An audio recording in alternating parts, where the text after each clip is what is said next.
a year ago, 2 years ago, I went on a trip to Japan with my mother. You know, I met some of my Japanese family, my grandfather, my grandmother, actually just one cousin, and a few of my aunts and uncles. But while I was there, we were at a hotel restaurant. Yes, hotel restaurant, and in a room next to ours, there was on a table. We were in a hotel restaurant, and on a table next to ours, next to the one I was at, and the rest of my mother and my uncle and my aunt were at, there was this young Japanese couple, which is, cool, in general. There's nothing wrong about that, but it was this very handsome Japanese young man, probably about my age, maybe younger, maybe older, I can't tell. But the thing was, instead of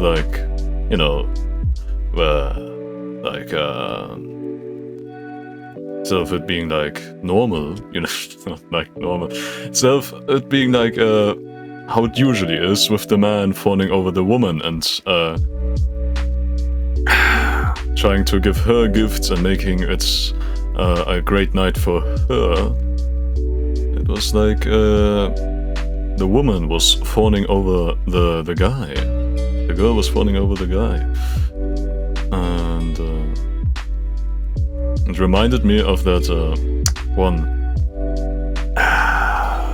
fact that I know about Japanese culture and such, that there's this thing where, that news headline where it's a guy has 13 girlfriends at once and they all buy him birthday presents without knowing that he has other girlfriends.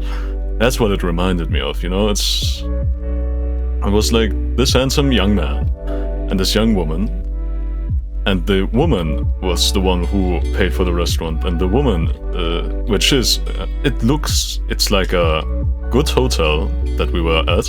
We didn't stay at the hotel, we just went to the hotel restaurant, which is also, it felt expensive.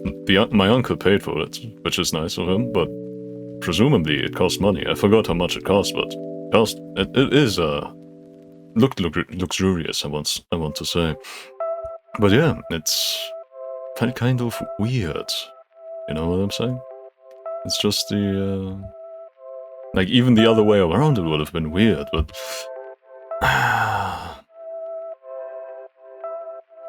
just left a bad feeling in my mouth where,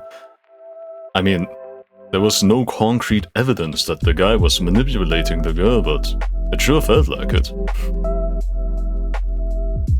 And Japan is going through a loneliness epidemic, so wouldn't really surprise me if that was really the case of what I was suspecting, you know what I'm saying? But I digress. It could have been just a normal date between two young rich people. Two handsome, good-looking young rich people, and I was simply jealous and projected my own insecurities upon them.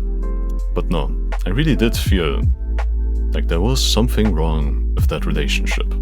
And I really did feel like the guy was just using the girl to get good stuff. And the only thing wrong about that is that's supposed to be the girl who's supposed to be using the guy. Am I right, guys? Am I right? It's women's rights. Something. I'm a feminist,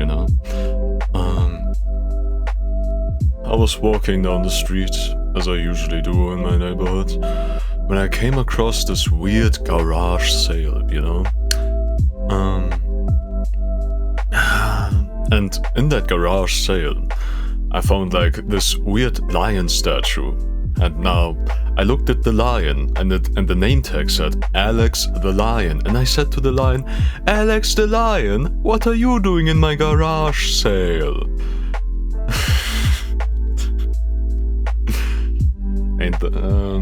Okay, anyways, the lion then immediately came to life and mauled me to death. Which is quite sad, but things happen, you know? Anyways, after I died, I got reincarnated into another world as a tree, you know? As a really big tree, I might add. But I started out small, but over the course of like a few hundred years, I got quite big. They called me Yggdrasil, the world tree, which I found to be quite flattering because, I mean, you know, I don't want to. I don't really see myself as that important. But if they call me the world tree, it's not like I can say anything against that, you know.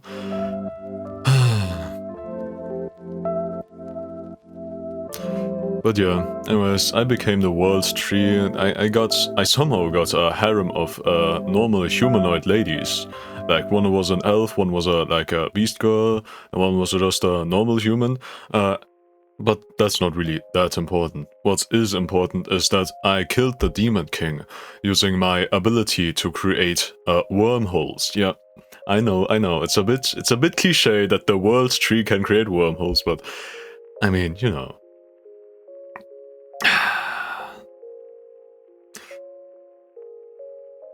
It's how it happened, you know? And I can't really do anything against it, so... So yeah, I killed the Demon King with a wormhole, but that wormhole then sucked me back into Earth, you know, the normal Earth, not the weird Fantasyland Earth. And there I was no longer my big tree self, but my human self, the one you see before you right now. And I was like, oh, damn it, I lost my harem, I lost my awesome magic powers, and now I'm in front of this fucking lion again, and he's gonna maul me to death again. And that's exactly what happened. He immediately mauled me to death as soon as he saw me appear out of the wormhole. The weird thing is, instead of being reincarnated into a fantasy world, I actually got reincarnated into like a weird sci-fi world. Which is funny, but the kind of, you know, interesting, I might say, thing is I also got reincarnated as a tree in that world. Which, I don't know the odds of that ever happening, but I mean, it's weird, right? Like, getting reincarnated twice as a tree? I don't think that ever happened to anybody before. I mean, I heard of Buddha and about his theory of if you do good stuff will happen to you and you don't need to reincarnate no more, but I guess I really fucked up somewhere in life because I got reincarnated as a tree twice, man. I don't know what that means, what that's supposed to say about me as a person that I got reincarnated as a tree twice. I just hope that means that instead of I give life to other people, I bring shade and protection and breathable air and such. Anyways, I spawned as a tree in the sci-fi world on a desolate moon, and so I really had nothing much to do other than just grow my roots through the entire moon.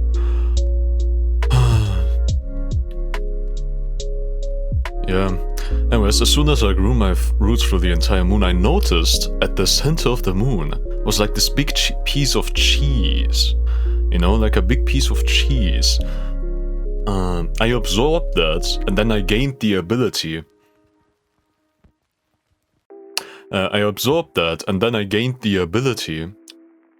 To create my own kind of race of plant people, you know?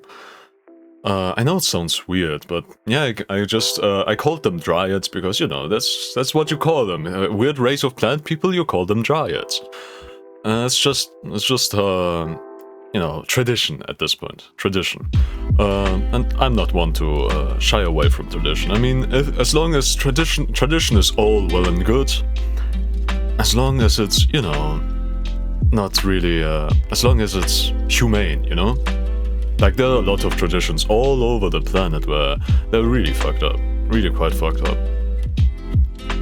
You know, like, to be honest, yeah, I was going to talk about that, the South African tribe or something, South American, who commit cannibalism when a tribe member dies, but to be honest, what's so wrong about that, you know? What's so wrong about that? It's just meat at the end of the day, you know? And they're already dead, and they did consent to it, you know? So, I don't know. Might have to... I did watch a YouTube video about cannibalism and how if it becomes normalized, then it might, you know, spiral into, you know, the social contract between other people becoming, you know, a bit fucked up. And now they see each other less as people and more like before you would see other people as 100% other people, unless you're a racist. Then you would see them as a lesser race, but I'm not talking about racists here. I'm talking about, you know, cannibalism. And before then, you would see people as like 100% people. That's a given. That's a given, yeah. But after you commit like, after cannibalism becomes culturally acceptable, you'll be like, well, I am kind of hungry, you know? Like, you can commit wars way easier because your soldiers just accept cannibalism as the way it's meant to be. And so yeah, you would become less human. You become more willing to just kill other people. And yeah, so on a societal scale, cannibalism is bad. Okay, cannibalism is bad. But like on the individual level, I don't see much wrong with it. I really do not see what's so wrong about cannibalism. You know? It's just meat. It's just meat at the end of the day. It's just meat. But yeah. Anyways, I got reincarnated as a tree on the moon, ate the cheese, and then created dryads. And then the dryads, using my magical wood, built a spaceship. It's just, you know, crazy that they can do that. I mean, I just created them, and then they're already creating spaceship and shit. I mean, props to them. I would have never come up with that. Anyways, they created spaceships out of my wood and started doing some intergalactic trading.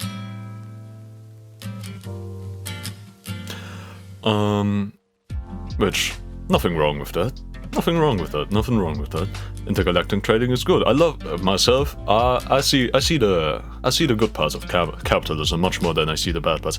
But you know, we live in a late stage capitalist society where it's really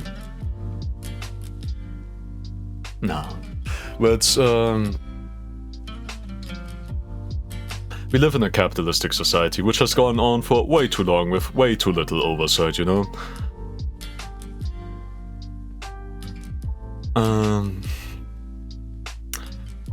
And so this is why everything is fucked nowadays. Everything is really, really bad nowadays, you know? Like, people don't have children anymore because it's way too expensive to even have children.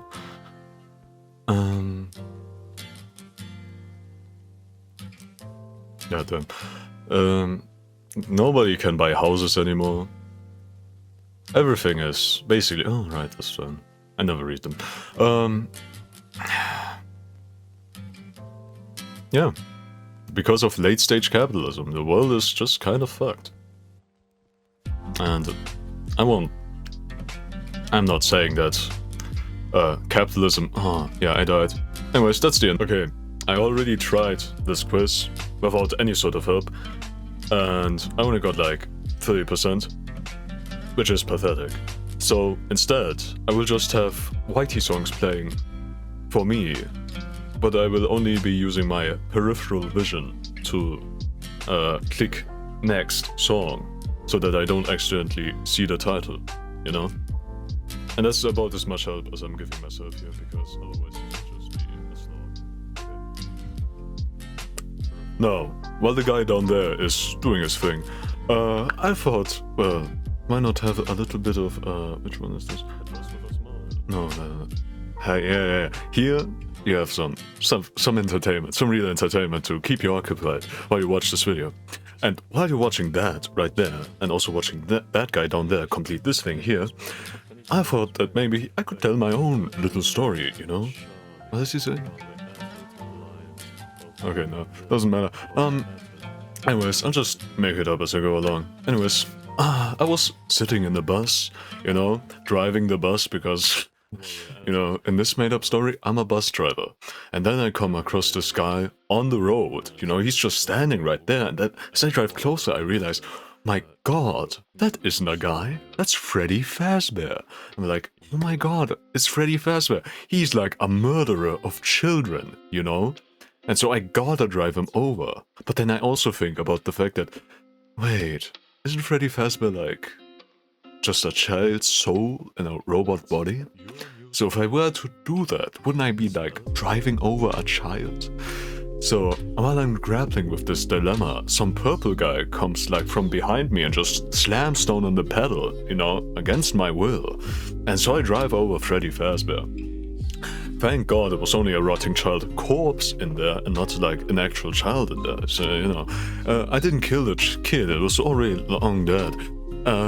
Anyways, yeah, I drove the purple guy to a station. It was near some pizzeria, I don't mind. Yeah, he paid me handsomely for the fact that I allowed him to drive over Freddy Fazbear. But yeah, I finished my bus driving shift, and then I went back home, turned on the TV. What do I see on the TV? It's the advertisement for Fazbear and Friends, you know, this new animated hit TV show. So I'm like, well, maybe I'll check it out. And so I do. On the next day off, you know, it's the weekend, so I don't have to go to work. So I just go to the cinema, watch Fazbear and Friends. I sit down on the seat, and I look to my left, and then, what the hell? It's Freddy Fazbear again. He smelled a bit like a rotting corpse, but you know, can't blame him really. So yeah, it's Freddy Fazbear, and I look to my right, it's the purple guy again, and it's.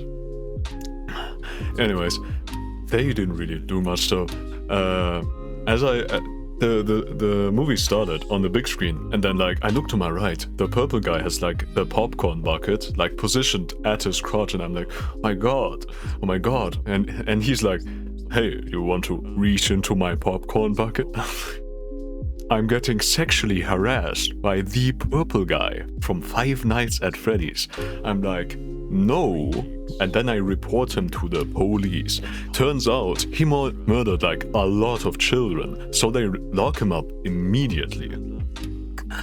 Yeah, and then get to watch the rest of the movie for free because the cinema considers me a hero for identifying a child predator. And then, you know, because the seat's empty, somebody else sits next to me, which is weird because normally you just sit at your assigned ticket seat. But I look to my right, and it's Jeffrey Epstein. You know, another child killer, and, you know, I think also sexually assaulted many of them, you know. Though, you know, you can never tell what's in this first. Anyways, I'm like, Jeffrey Epstein? Aren't you supposed to be dead?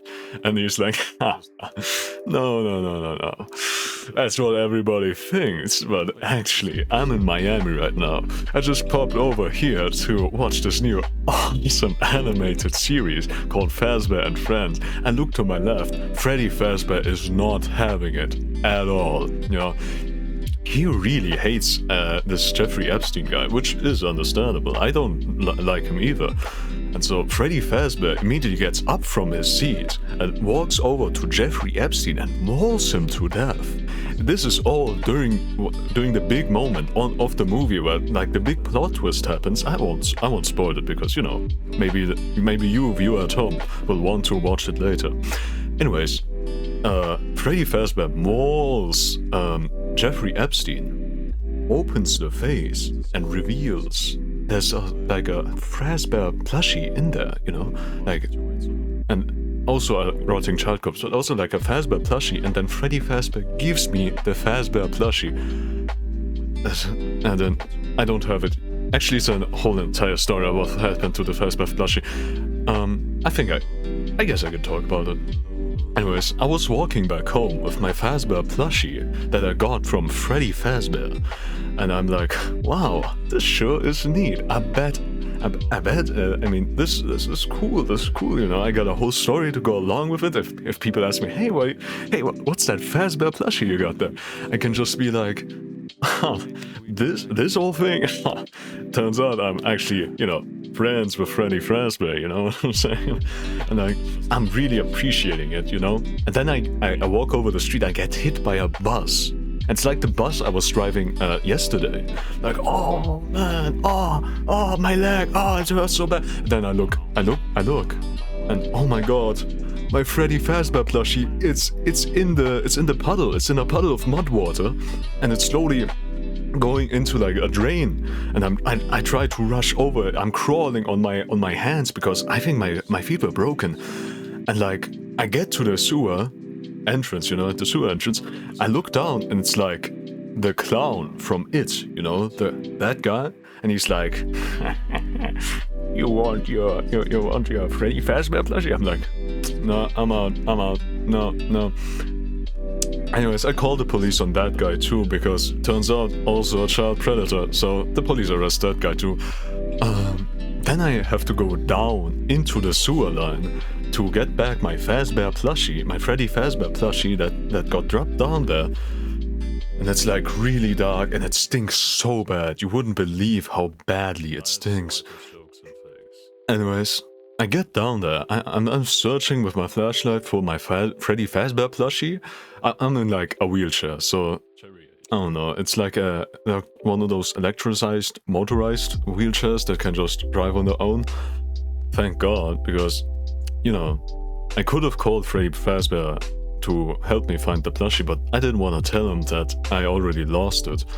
So I was just down there on my motorized wheelchair with my flashlight, and I look down there, and it's like, what? Whoa, wait. And you're never going to expect where I find down in the sewers. It's Super Mario, you know? Super Mario, one of the brothers, you know? He's like, and I'm like, Super Mario? What are you doing down here? He's like, it's me. Of course I'm fixing the plumbing down here. And then he just walks along. But I notice in like his back pocket, there is my Freddy Fazbear plush. So I'm like, hey, Super Mario, please stop, you have my Freddy Fazbear plush. And he's like, I can't hear you. And then he starts running away, which, you know, never meet your heroes, guys. I thought Super Mario was supposed to be like some kind of upstanding guy, but he just stole a plushie from like a wheelchair-bound person who got both their legs broken. And so obviously I chase after him with my wheelchair, with my like electricized motorized wheelchair. It's kind of slow because I'm going through all this sewage sludge, but eventually I get to like this part of the sewer where it's like a lot of mushrooms are growing. Then I realized, oh my god, this was all a hallucination because I ate those mushrooms as I came into the sewer. And then I wake up in the hospital again. Turns out I didn't even go to the sewer. I was just, I've just been breathing in black mold from my apartment, and they had to rush me into the ER. I mean, it was a crazy week, and I look to my left. And it's, oh my god, Freddy Fazbear? Oh my god, you got me my plushie back. And he's like, har. No, you're still in a coma, and you're pretty far down. You're gonna have to, it's like Inception, gonna have to wake up in these layers. And I'm like, oh, really, Freddy Fazbear, really? And he's like, har. Yeah, I don't really exist in real life, so as soon as you see me, you're pretty sure that you're still in a coma. And then I wake up again. I'm like, oh, thank God, it was all a dream. I wake up in my room, in my apartment. I'm like, oh, thank God, it was all a dream. And then I see Freddy Fazbear, the Freddy Fazbear plushie, on my nightstand. And I think back, yeah, Freddy Fazbear gifted. Shit. Still in the dream, I wake up again. This time, I'm a tree in the moon in a sci-fi world, like, I was talking about last video. Anyways, long story short about that one, is that I basically reincarnated twice, once in a fantasy world, but the second time in a sci-fi world on a moon.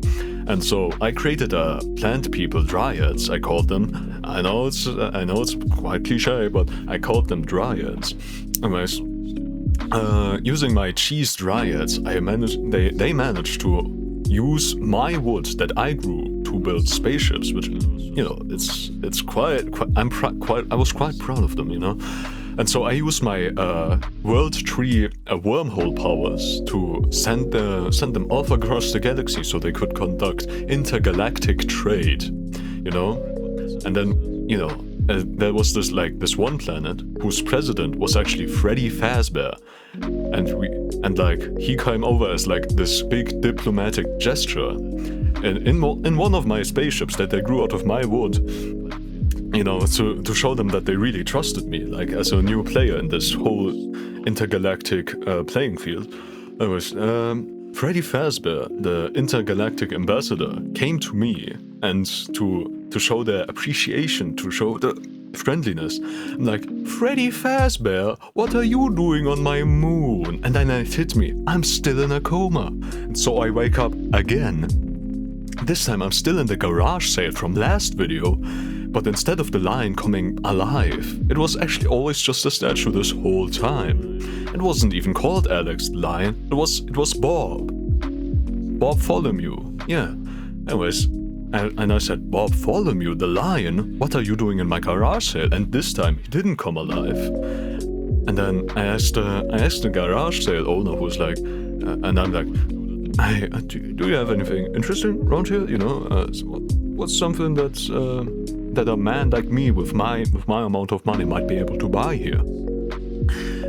And the garage sale owner's like, Turns out he was a purple guy, but I won't get into that. He was like, yeah, I sure got something for you, kid. And then he shows me the Freddy Fazbear plushie that I lost in the sewer. I'm like, oh my god, thank you, I've been looking for that. I got gifted this Freddy, I told him the story of how I got gifted this Freddy Fazbear plushie from Freddy Fazbear himself. And then he's like, I know, I was the man behind the slaughter. And then I wake up again. Whoa, Inception upon Inception, man. And turns out, this time, I wake up in the Freddy Fazbear suit. I'm one of the actors for the Fazbear and Friends movie that's being shot right now. And I look through the camera lens and I can see myself in the cinema. And then I'm like, oh my god, that's like Jeffrey Epstein right there. Freddy Fazbear, look to your right, that's Freddy Fazbear. And then it all plays out in front of me. Freddy Fazbear gets up from his seat, walks across from me in the theater, and then mauls Jeffrey Epstein in the theater while I'm acting in the movie, doing the big plot twist, and this is all happening while I'm watching the movie. Anyways, yeah. And I'm like, oh, I get paid for the movie quite handsomely. After this, I become somewhat of a celebrity, and I got a big Hollywood mansion, a few butlers, a few bat cars, and then I don the mantle of Fredman, I dress up in this big Freddy Fazbear costume and I fight crime at night in Hollywood, and there's a lot of crime going on there, like seriously, whew. And most of it just coming from like the big CEOs at the top. You wouldn't believe. Actually, you would believe. Actually, it's kind of an open secret at this point. Anyways, I become Fredman, fighter of crime. I become the Dark Knight Fredman. I use pizza boomerangs. Pizza. Like Batman has like these batarangs. I use, because I'm a pizzeria mascot. I use pizza boomerangs to incapacitate my opponents. And then one night while I'm prowling the woods, I see like Donald Trump and Jeffrey Epstein having like a nice cup of coffee together, and like such a nice romantic outing. And then I noticed they're sitting on children, which I'm like, you two back at it again. And so obviously I have to stop my arch nemesis Donald Trump and Jeffrey Epstein from committing any more really bad crimes. Yeah, I tied them up. I let the children go back to their families because I'm Fredman, man. I'm the dark hero. I'm the Dark Knight, Fredman. And so I'm like, yeah, and they're like, we would have gotten away with it if it wasn't for those meddling kids. And like, yeah, if you stop touching those kids, maybe you would stop doing the crime, you know? If the only crime you've been doing all this time is just touching kids, maybe you should really stop doing that. And then like I get pat on the shoulder. I look behind me, and it's Freddy Fazbear again. This time he's like, "Good job, kid. Turns out you really good job, kid. Turns out you really got a knack for this kind of thing." I'm like, "Thank you, Sensei Freddy Fazbear. I couldn't have done it without your teachings." And then he's like, "Well, let me teach you one last thing." And he does like a big Kamehameha move, and I just by looking at him doing it, I'm like, oh my god, this is like the peak of Freddy Faz martial arts, and I will be able to achieve this if I just keep training. And then it hits me, Freddy Faz martial arts? Freddy Fazbear? Oh damn it! Still in a coma. I wake up again, this time in the arms of my gay lover, Freddy Fazbear. He's like, "You having those dreams again, little kitten?" Like, "Yes, Freddy. Every time I realize that I'm with you, I wake up as if it was just a sweet dream." He uses this warm tone of voice, and he looks at me lovingly like he usually does, and he's like, "Don't worry.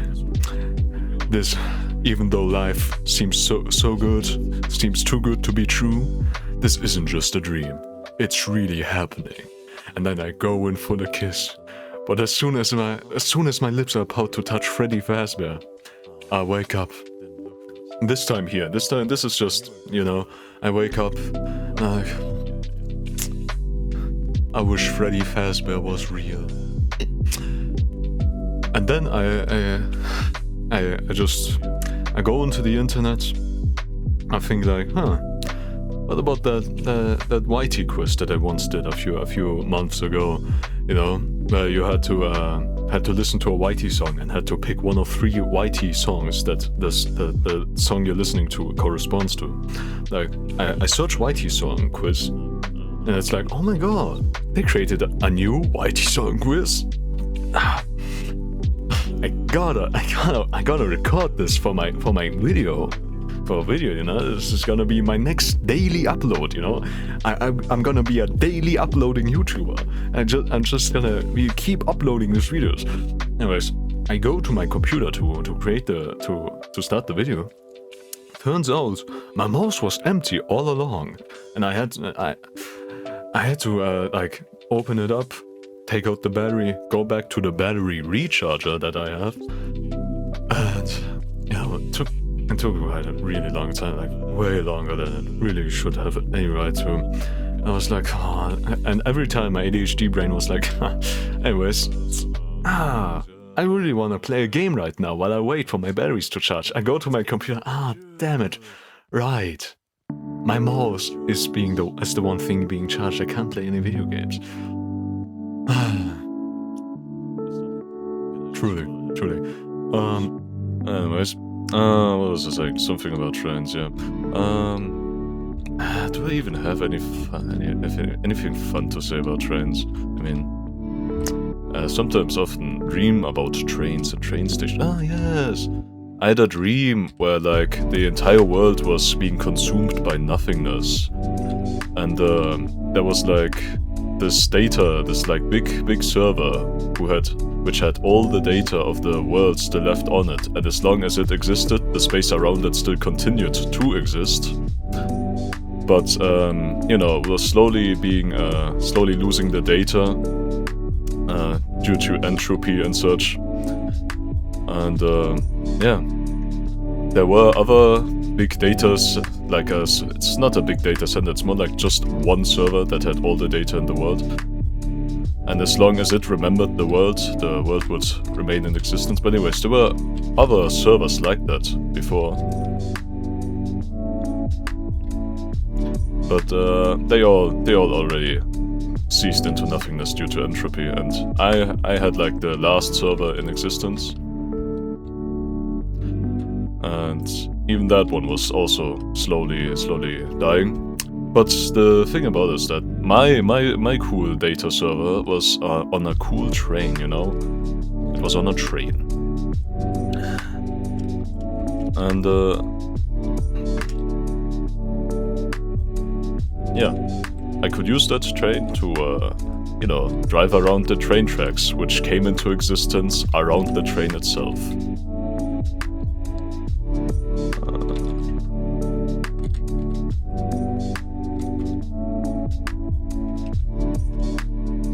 Yeah, and that's basically, I mean, the train was mostly just world building for some reason, which I don't mind. I had many other dreams about trains where it was mostly me just being lost on a train or being lost around train stations and having to get around train stations and all that.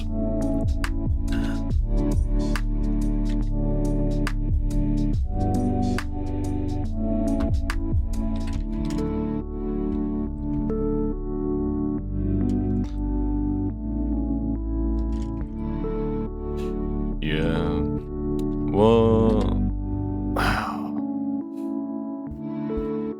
many times I just dream about being in Japan, but also barely being able to speak Japanese because I can barely speak Japanese. But in the dream I can kind of still intuitively understand Japanese without being able to speak it, which is funny. Yeah, I guess dreams just have a, you know, I did a little bit of research into the train dreams, and it turns out that if you dream about being lost on trains, that means that you don't know where you're going in life. Which is, I suppose it's kind of true, yeah. But it's not like I let it stress me too much, so I wouldn't know why I really dream about that much. There's not a lot in life that even stresses me, to be honest. Is there? I mean, one of my big fears, it's not even that big of a fear because, well, I don't know how big my fear has gotten because I haven't experienced it in a long time, but it's a fear of heights, you know?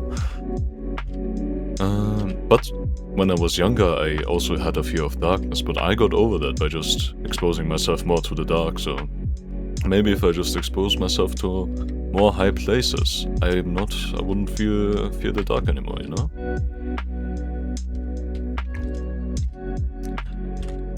I think that's just how it is with most things in life. If you fear them because you don't know them. Fear of the unknown is the most oldest of all fears, you know?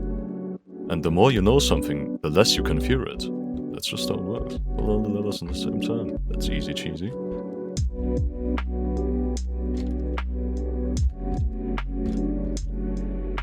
I won't jump, because jumping just makes me go way up high, and doesn't let me get back onto the ground fast enough. But yeah, fear of the unknown. That's where the fear of darkness comes from, the fear of little insects, because I don't fear insects, I just vehemently dislike them. Because, you know, you can't tell what the hell's going on in those brains inside of them, you know? Could be anything, really. You can't predict them. I can't predict them. Maybe some people can predict what the insect is about to do, but I can't do it. It's like just a black box of something that moves, you know? It's like I hate it, man. I hate it. It's not fear, it's just visceral hatred that I fear for insects. God damn. Anyways, there's a lot of fucking... Jesus Christ, I'm dying. I'm dead. Well, I'm a tumbleweed now. That's cool. What can you do? Individuality, yes? We are all individuals, don't you see? Oh my god.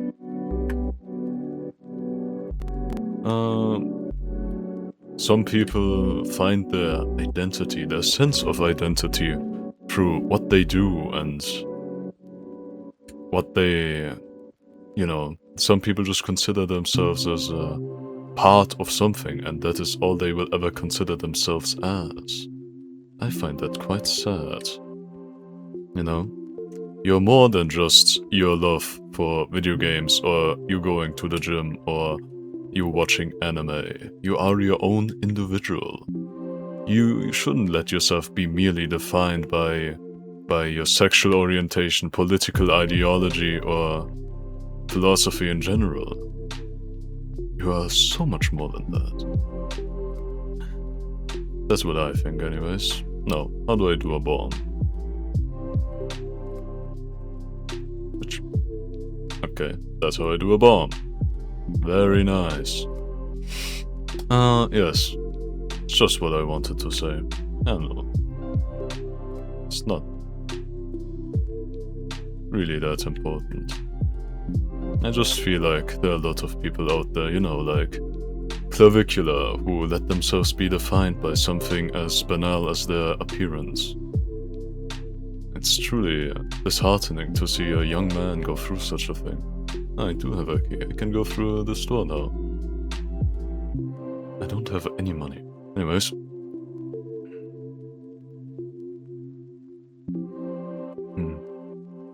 And of course, being part of a collective is how humanity got its start, and without being able to work in a collective, you don't have a lot of opportunities to stay alive, at least in the old days. So I get where the instinct comes from to just let yourself be defined as a part of a greater whole, and to find most of your meaning from that, you know?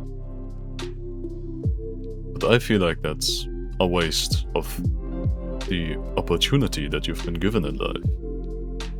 You can have so many more facets of being to yourself, you know? It's kind of like what Hermann Hesse's book is about, you know, Steppenwolf.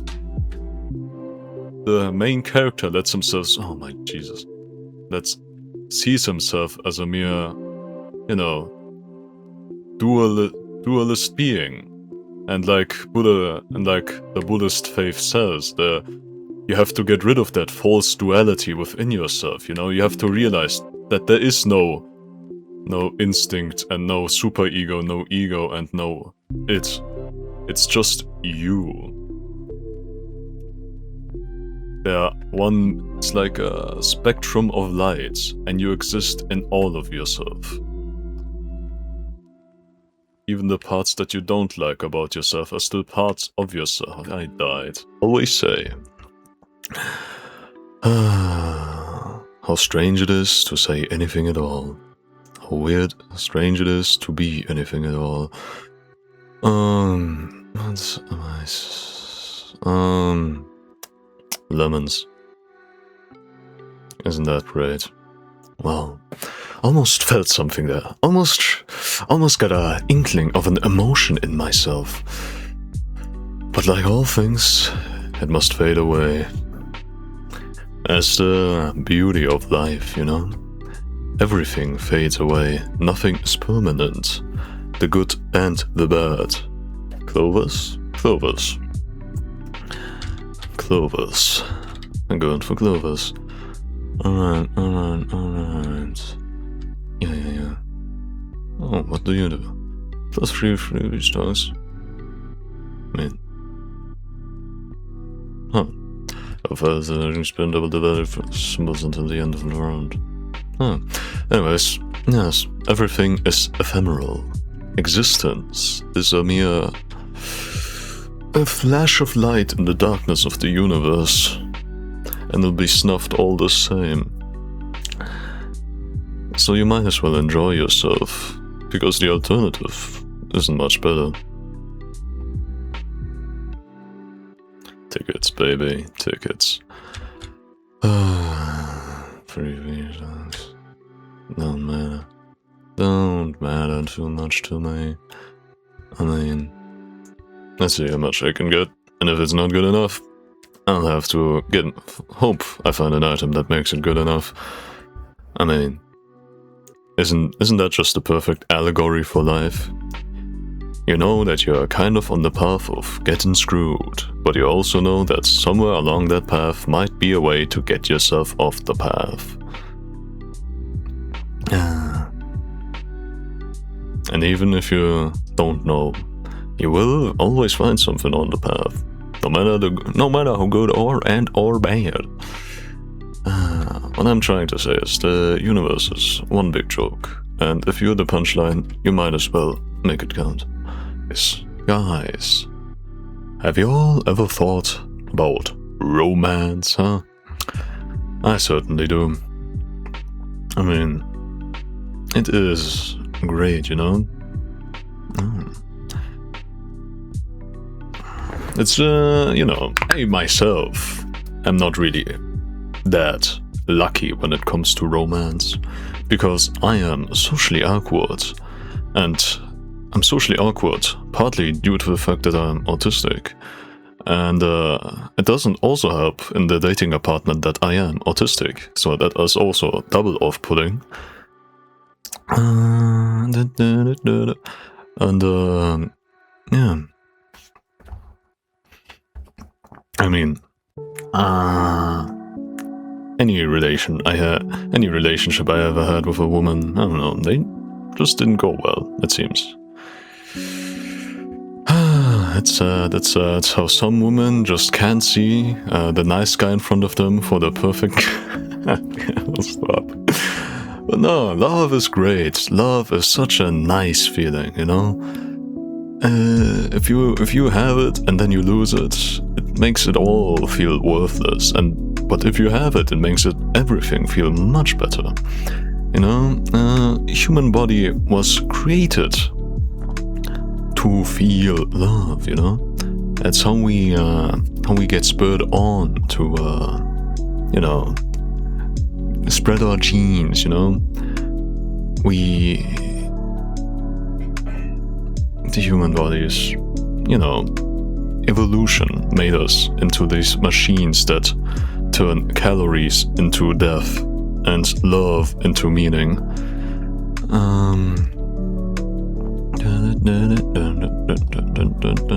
Might as well. So yes,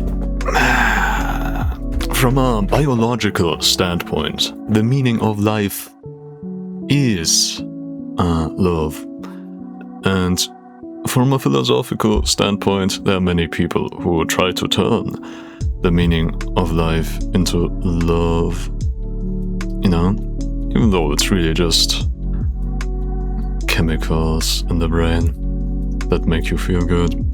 But yeah,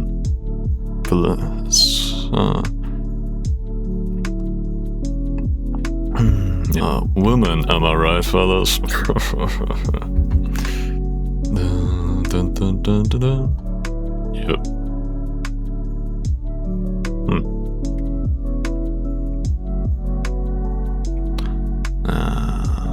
Where was I going with this?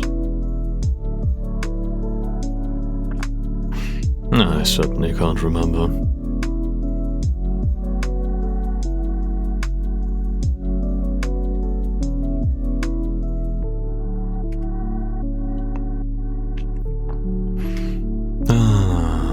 Some games are just way better for me to do mindless commentary on. Here I actually have to read and think about stuff. It's fucked, man, it's fucked.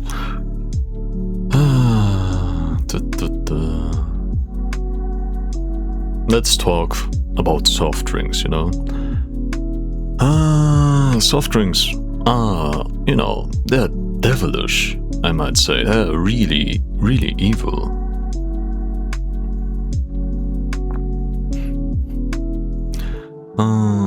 You know, like, they taste good, they taste great even.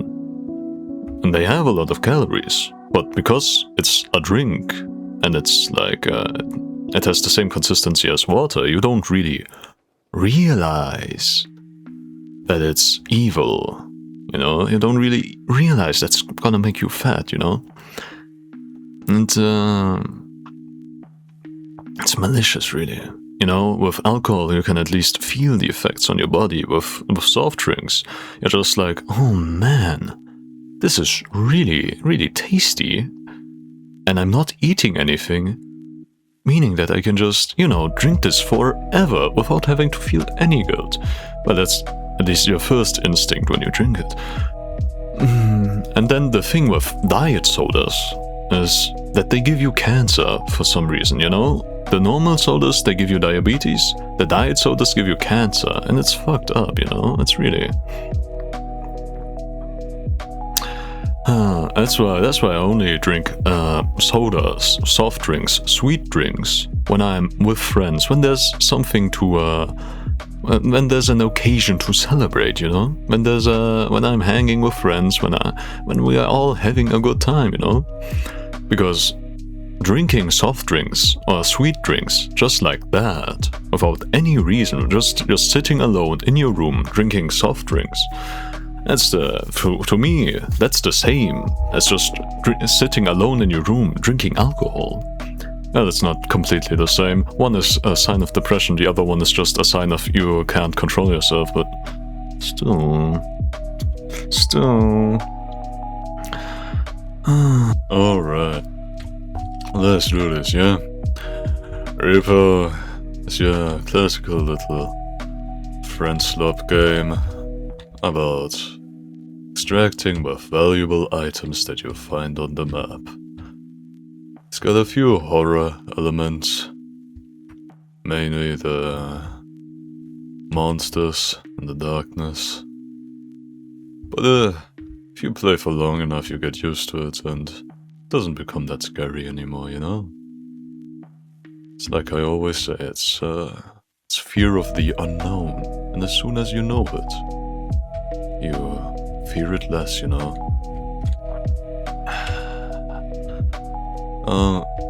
I think many of the racism and homophobia and all-around hatred we have for other human beings around us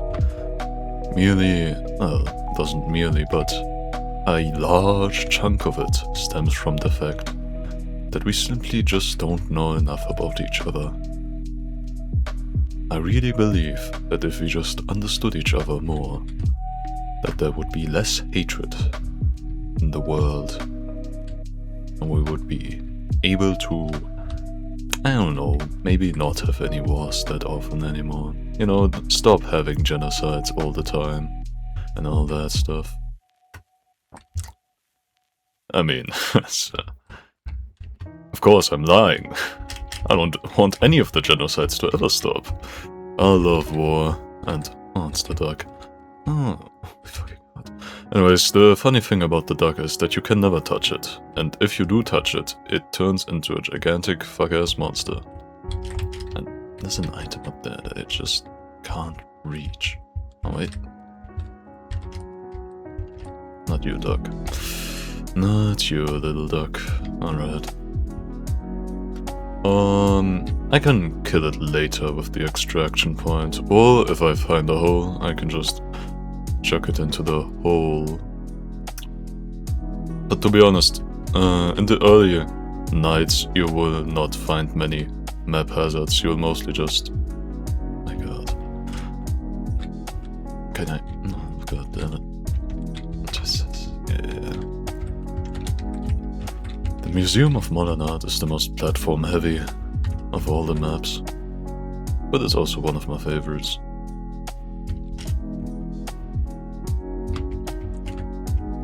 It just has the coolest looking items.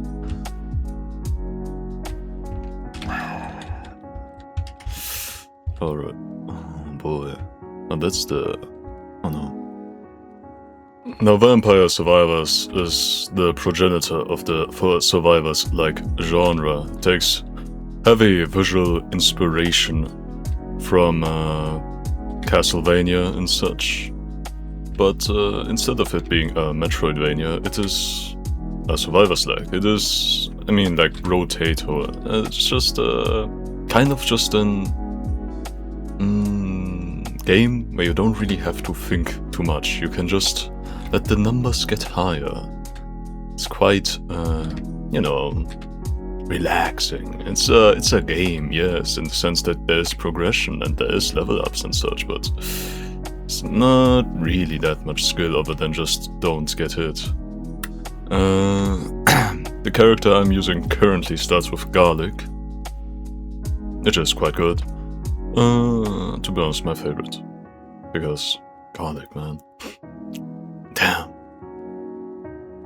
Yeah, empty tome. And you can also always, you know, upgrade every item that you have by just picking it up again, every level up. Yeah, it is really very, very simple. I think this is a great game for me to talk about the time I went to Dracula's mansion and and met Diddy, you know, Sean Diddy Combs. It's crazy. You know, Dracula had this big mansion, so you know that he always had some parties going on or whatever. He's quite known for that. If you're in the right circles, you'd know what I'm talking about. Dracula in his party. There's no party like a Dracula party, man. What Nosferatu would do with the... he is crazy at keg stands, man. You wouldn't believe it, man. Anyways. Yeah, that's good. Anyways, yeah. So I was at this Dracula party. But, you know, right as the going was getting good, Dracula just sacrificed the third virgin of the night.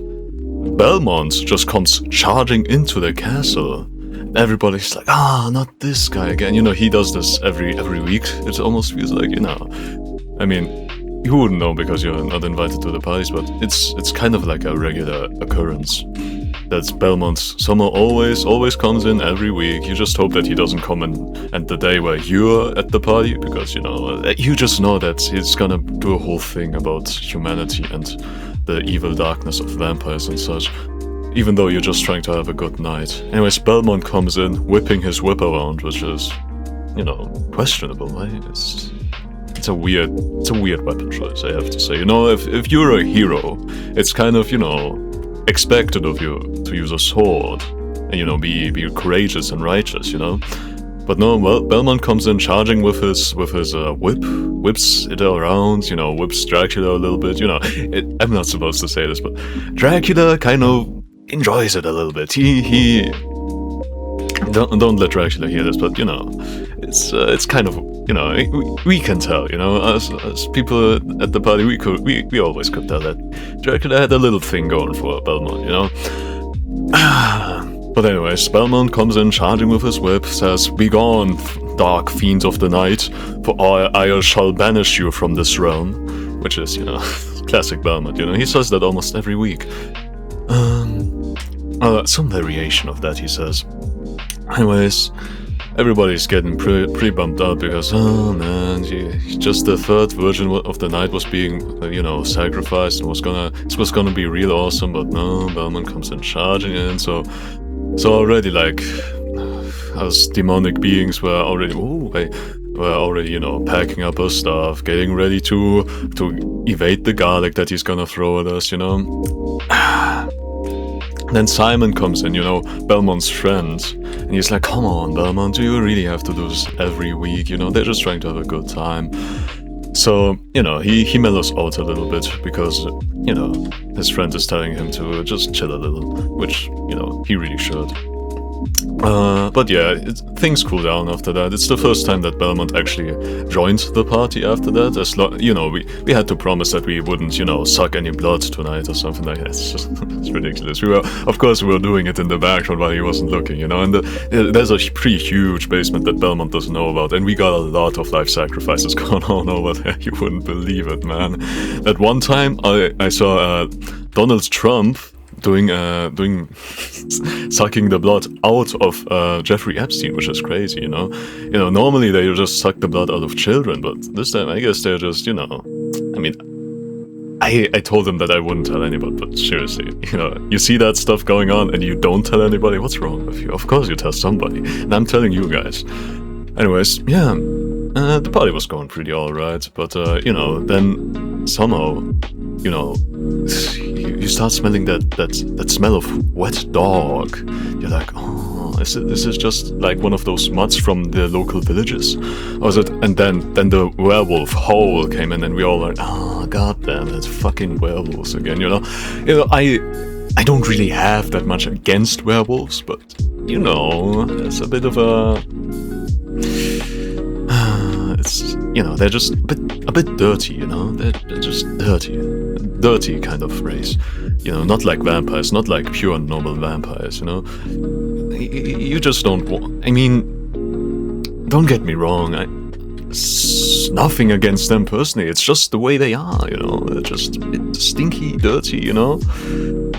Anyways, werewolves come in, want to join the party, and we're already like, oh my god, how did they even hear about this, you know? And then we notice, oh shit, right, it's a full moon tonight, and, you know, right, to be honest, this is kind of on Dracula for planning his big party on a full moon night, you know, he should have really watched out for that, but I guess you can't blame him, he was asleep for the last 1,000 years, so he wouldn't know if it was a full moon tonight. It doesn't matter though, but yeah, we had to leave our dog bowl out for the werewolves and then pretend to let them join in on the party, which, you know, you just have to let them howl at the moon for a bit, and then it's self-regulating almost, you know.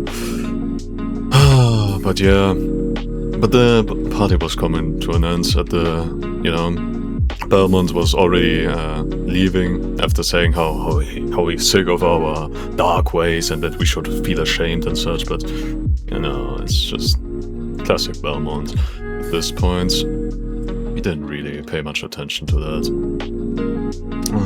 Yeah, party was coming to an end, and, you know what I saw at the end there? You know, it was Dracula and his son Alucard, you know? They don't actually really get along that much, but I saw them hugging at the end of the day and was like, oh, that's sweet.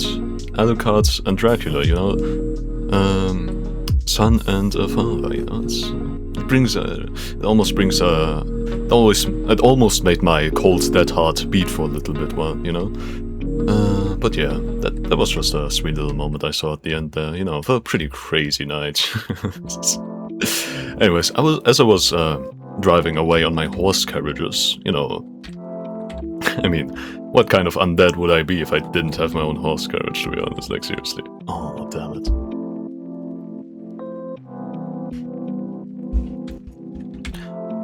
Now, I'll need to explain to you what Peak is. It's the game that was all the rage a few years ago, or just a year ago or so. You know, you climb a mountain, that's as basic as it gets, to be honest. As far as games go, I mean, Minesweeper, you just look for mines. In this game, you climb a mountain. At least in this game, you get a backstory for why you're climbing the mountain. Minesweeper, you're just a disembodied guy finding mines on the ground. This game, you're a scout. You're a trooper on an airplane. Gone wrong, man. We tried to hit the second tower, and we didn't even see the Pentagon, and we landed on this island. That's all the backstory you need. It's more backstory than most games have given before. But yeah, I'm gonna explore I'm gonna climb this mountain. And that's gonna be that. No, I saw something right there. That's an ancient chest right there. If I use my fortified milk, I can't take damage, so I'll just open this ancient luggage while under the effects of my fortified milk, and this way, I get a fairy lantern without having to sacrifice my health. Isn't that great, guys? Isn't that awesome? Commentary.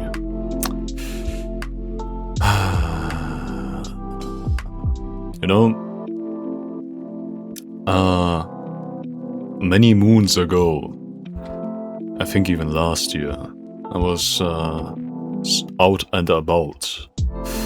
You know, because I wanted something nice to eat. So, and I was home alone, so I got myself a kebab doner at a local kebab doner place. I thought to myself, how about also something sweet, you know? To really make this a whole unbalanced meal. And so I went to the local bakery, which was across the street from the doner kebab shop. And it was, I think, I mean, it was a Sunday, yes, it was a Sunday. It was a cold Sunday, not a lot of people were around. So I went into the bakery, and the young lady was perfectly accommodating. But the reason why I still remember it to this day is because she just looked at me, man. She just looked at me kind of weirdly, you know? I don't know what it was. Maybe she saw an Asian man for the first time in her life, and he was tall. And that was what shocked her. Or maybe it was just me being so unfathomably handsome. But anyways, yeah, I just remember her looking at me, you know, like, I've been to bakeries before, I've been to shops before, and I don't remember the times hundreds of times I went, thousands of times basically, I went to shops before, because people did not look at me the way that woman looked at me. And it wasn't horrified, it wasn't scared or angry or happy or anything, I just couldn't figure out why she was looking at me, man.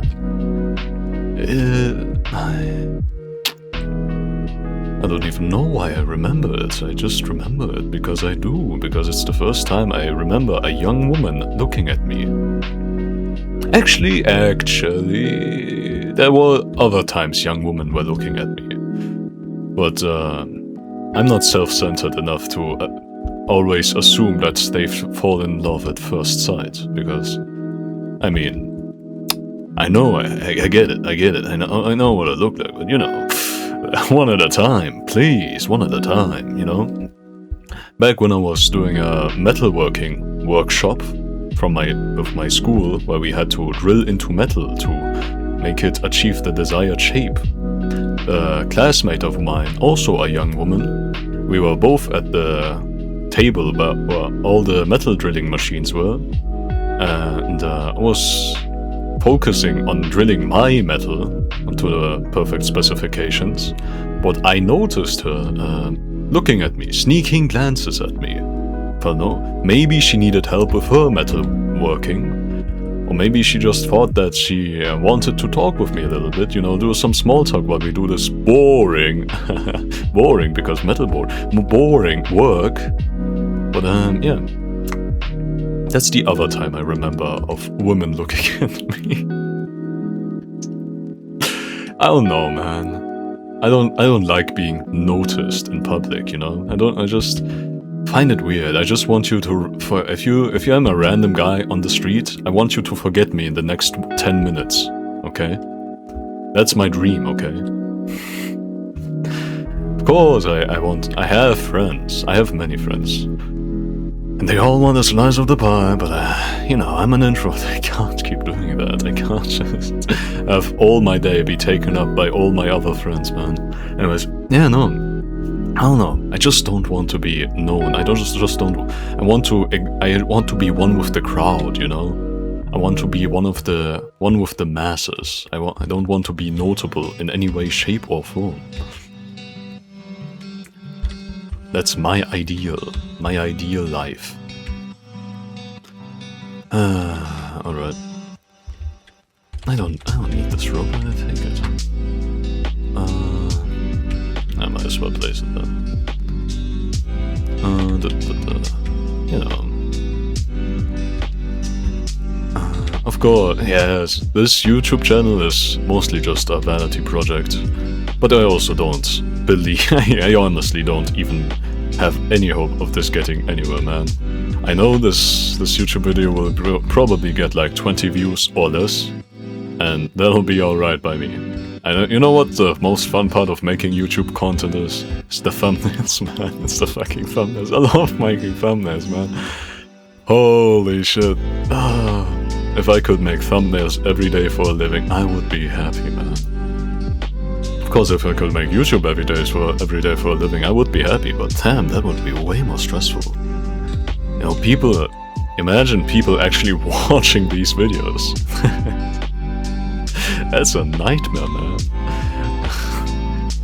80% of the reason why I'm making these videos is just because I wanted to make something. And because I'm bored, and you know, what else to do other than play video games and post it on the internet. Do I remember any other time women were looking at me? Oh, yes. Well, I was signing up for driving school. It was really hot outside, so I had like zero energy to do anything. And I just wanted to sign up for driving school, pay the money, and go on my way. But, you know, I was sitting at the table, you know? The woman who was taking down my details and explaining the procedure to me was sitting across from me.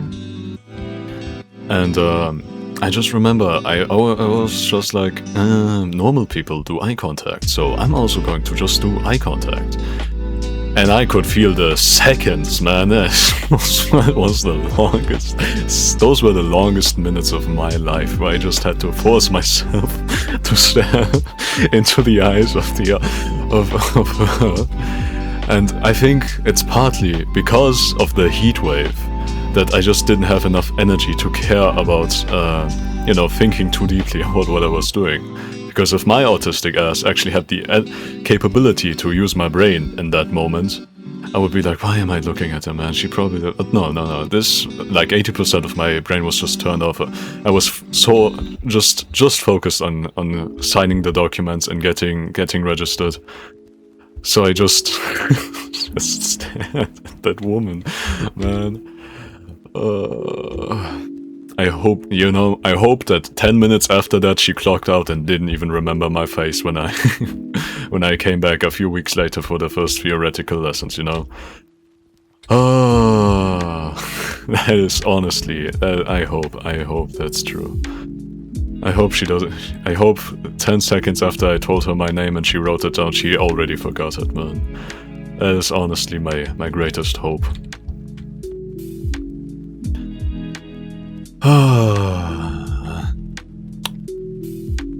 But yeah, I don't know. Maybe those were all opportunities for me to give them my number. I mean, with the driving school lady, I literally did give her my number, but you know what I mean. Maybe those were all opportunities where I could have gotten my girlfriend, but no. I can't, you know. What if they don't? What if? I mean, it's just... I didn't even know my classmate that well, and the bakery shop lady is... I don't know, it's just a stranger, to be honest. I don't get how people can just walk up to women and then ask for their number. Like, seriously, what's wrong with you? They were just enjoying their day out, probably on their way to go shopping. Or maybe they are just on their way to work, you know, independent women. Women aren't always shopping, okay? That's a misogynist, okay? Misogynists would say that women be shopping, but I'm not a misogynist, so maybe they were just on their way to work or taking a nice walk in the city, you know. But anyways, imagine if somebody just walked up to you and asked for your number. What a creep, man. Who the fuck would do that shit? I don't know. You know, it's and I bet they would say like something along the lines of, if you fear about how you're being perceived, then you're never going to get anything done. But it's not about how I'm being perceived. It's just that it feels weird. It feels wrong to just walk up to somebody and interrupt them during them doing their own thing. And just say, hey, you look sexable. How about you give me your number? Because, seriously, if you're asking for a woman's number, and you literally just saw her from across the street, you don't know anything about her. You just thought that she looks nice. And yes, fashion can be like a representation of a person's inner life, you know, a golf baddie wears golf. to show you that she is a goth and she thinks like a goth. Same with emos and same with like men's people in suits and such, but you know, it's just, it's weird. It's really quite weird. I don't like most of that, you know? How about we just mind our own business and, you know... But then, also, how would you even meet any girls, you know? How would you even start a relationship if you never talk to them? You just, third spaces, man. Just go to places where people are, and then get to know them, you know, through you know, just... You both, you know, at work, you both have a task to complete that needs your cooperation sometimes. And through that cooperation, you can get to know the person better, you know? Or, you know, just go to, like, blind dating things, where the literal entire point of the thing is just meeting new people and getting to know them, and then deciding if you want to have a relationship with them, you know? And not just going off their look, you know? If a girl walked up to me and told me, hey, you look sexable, give me your number, I would be, hey guys, where's the camera? No, I would say, wow, I'm so flattered, sure, I'll give you my number, pretty lady, but where's the camera?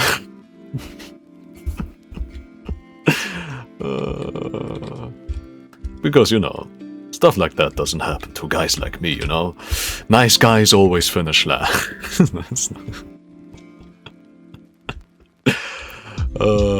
But you get what I mean. Of course I would give a woman my number. If I knew that she was doing it in good faith. But no woman would walk up to me and ask for my number in good faith, you know? That's the thing. Maybe this is just my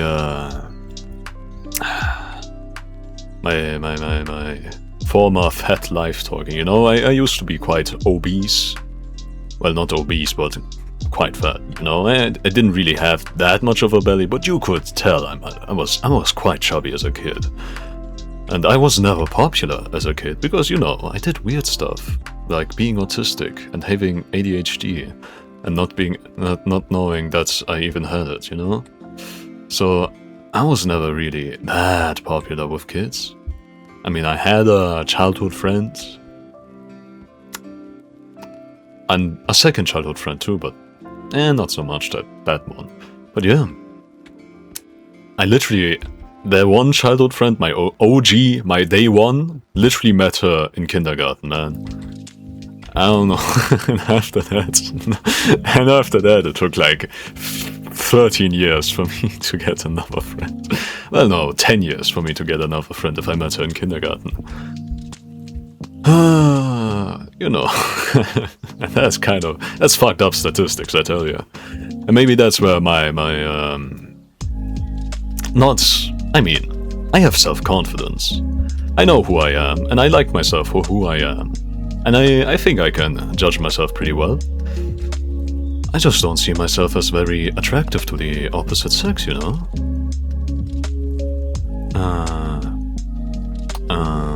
I mean, I would find myself attractive if I was, if I was seeing a girl clone of myself. More you know, I would sex her.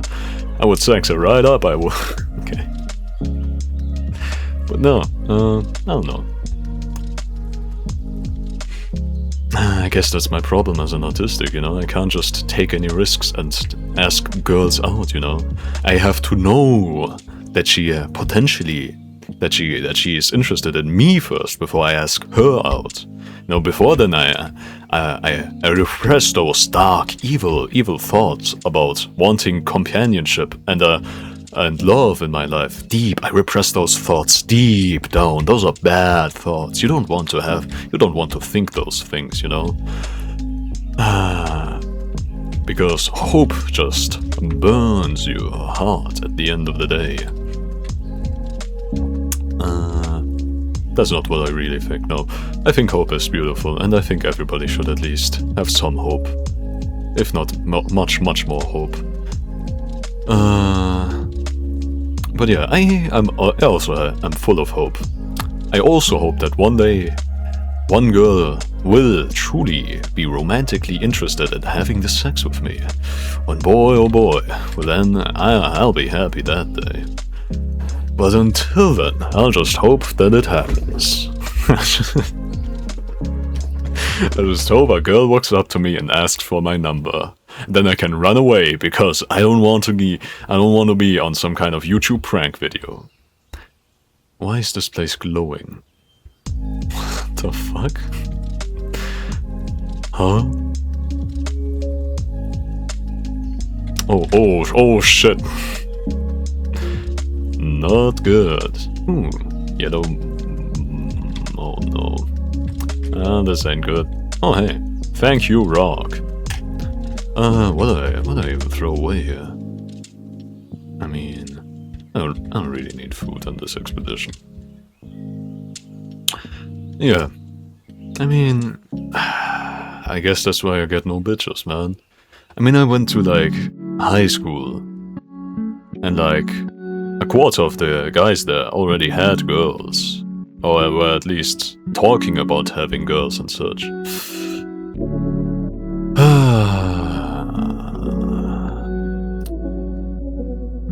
And you know, I surely hoped that a girl would be interested in me, but a chubby kid like me, who is autistic and not like the other cool boys at school, the chances are slim, I tell you, chances are slim. But now that my puberty has gone through and my voice has deepened, and I've actually lost some weight, maybe now the woman will want to sex me. I'm just imagining like this Chud archetype who got fit and now is rejecting all the women who want to speak to him because he thinks that they just want to speak to him because he looks good. That's obviously not true. Looks are an important factor to first getting your foot in the door, but if your personality is not up to snuff, then you'll never get anywhere with girls, you know? I mean,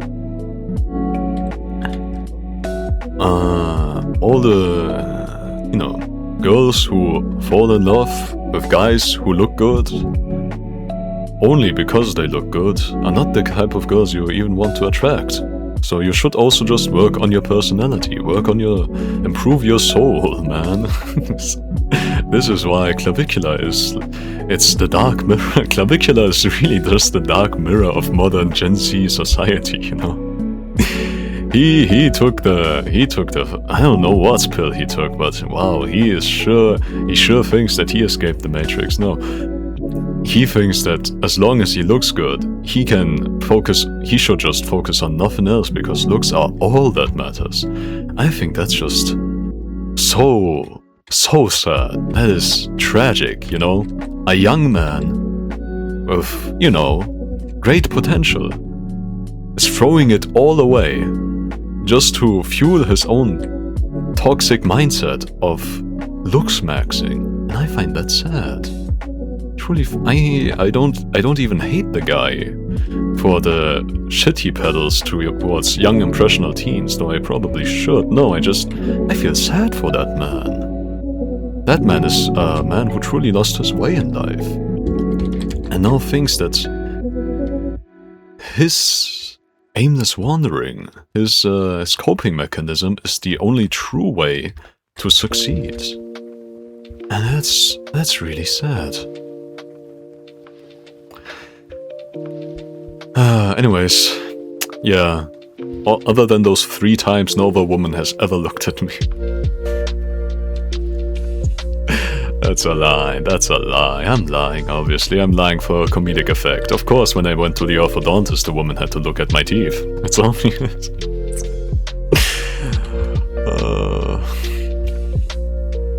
But no, I don't know what it is about eye contact, it just feels weird to do, you know? That's why whenever I'm walking out on the street, I notice that there are other people walking on my same path, but walking the opposite way. I just look straight ahead, man. I don't look anywhere else but straight ahead. Which probably makes me look like some kind of psychopath. But I'd prefer that over just making eye contact with a complete stranger, and then then I would look like even more of a psychopath if I just made direct eye contact while walking along the street, man. Jesus Christ. Like imagine just this guy walking across from you, and you lock eyes, and then he starts going on all fours and sprinting towards you. That's what I would. Anyways, if I ever do that, just be aware that I'm just training for the next Olympics, because it's been proven by some guy in Japan that just running on all four of your limbs instead of just your two legs actually lets you go faster, because more of your body is in contact with the ground, which allows you to accelerate better. Which is, so new tech has been discovered in the running matter. Now you just have to look like a complete and utter lunatic to go faster than Usain Bolt, but it apparently works. It apparently works to just sprint on all fours. So yeah, if you ever see me doing that after I lock eye contact with you, just know that's my non-threatening stance. I'm showing you that I have nothing in my hands with which I could attack you by using my hands to sprint forwards. And I sprint forwards so I can faster get away from your presence, so you don't feel as threatened by me. This reminds me of that one Instagram reel I saw, where it's just this guy talking about how you should greet women while you're on a hike, you know? And so it starts with the camera walking on a trail, and then the guy walking towards the camera on the same trail, and he says hello, and then it immediately cuts to him saying, "No, that's not how, that's completely wrong. That's not how you should greet a stranger on the hiking trail. Instead, you should do this." And it just shows him going on all fours, going hee hee hoo ha ha hee hee hoo, and hiding behind a tree. To show his voice is high, my voice is higher pitched to show the woman that I am less of a threat, because deep manly voices are actually correlated with aggression. And I'm lowering my posture so she feels less threatened by me. And I'm hiding behind a tree and making no eye contact, so she knows that I'm subservient. And so, oh man, I really love that. I really love that, man. Some things are just funny in concept than just doing them in real life. Because if you did that in real life, you would get pepper sprayed, man. Which is, maybe that's also really funny. Maybe doing that shit and then getting pepper sprayed is just the peak of comedy.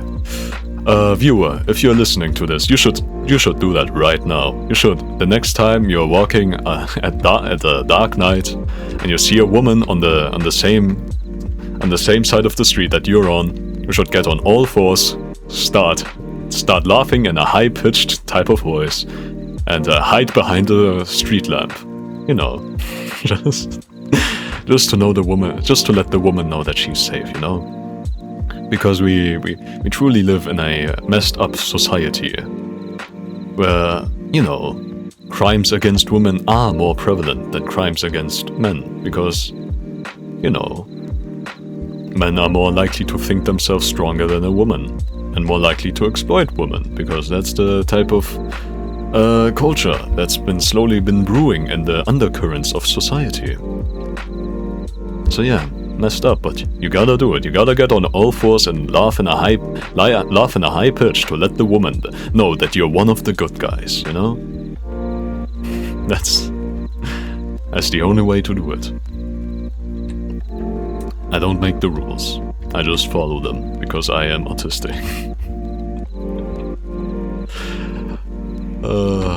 Anyways, if you're a woman watching this video, remember to like, comment and subscribe. and type that I am a woman in the comment section of this video so I can later show you my dick pic.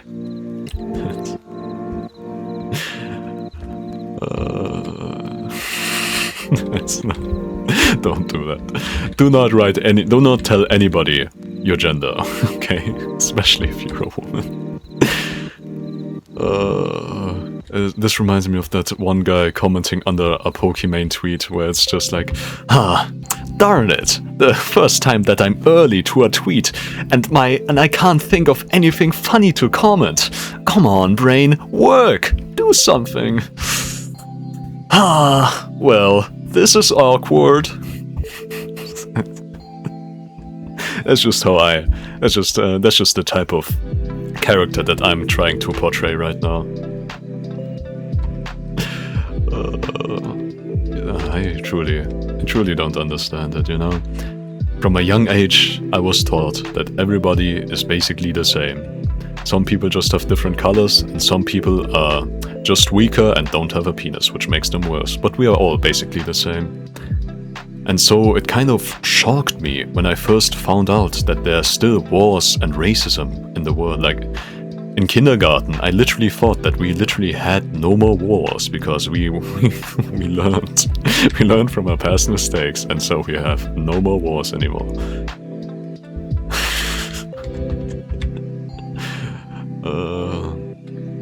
Yeah, would have been nice, yeah, would have been nice. But tragically, George Bush did 9/11 and set us back 1,000 years, so yeah, progress lost. Oh, goddamn.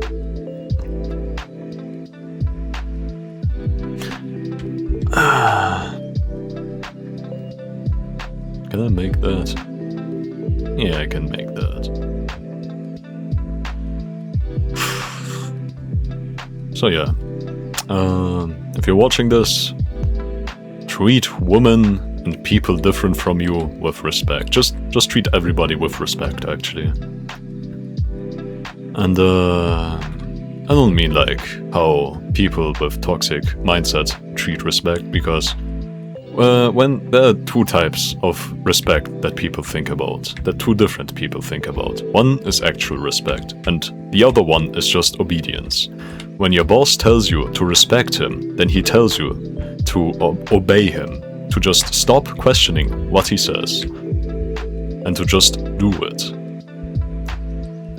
But what I am telling you with respect is just treat them like you would your mother. And if you hate your mother, just treat them like you would your father. And if you hate your father, just treat them like you love them, like you just want what's best for them. And treat them like they have their own individuality.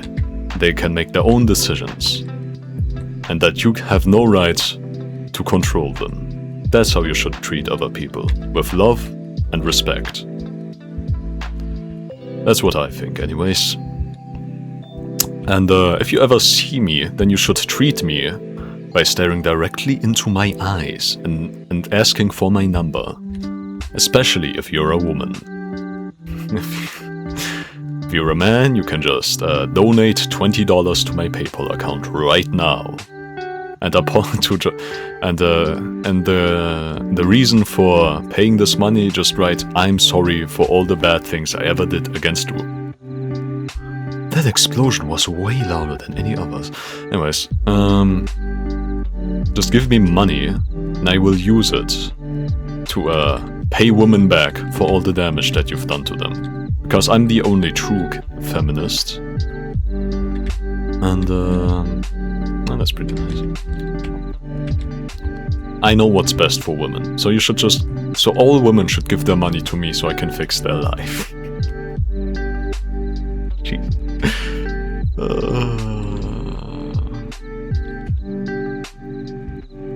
If anybody's actually watching this far,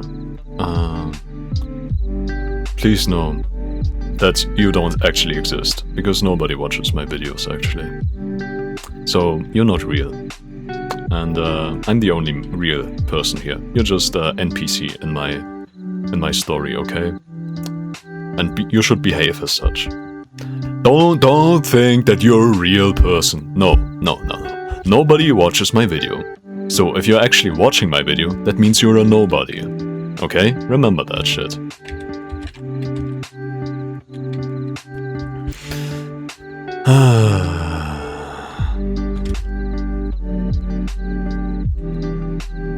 But also remember that I'm the only person who will ever love you, okay?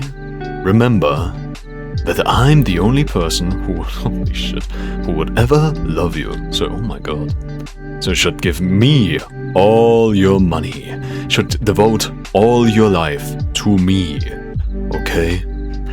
There should be nobody else in your life that you care about other than the R.oboter. Do we understand us?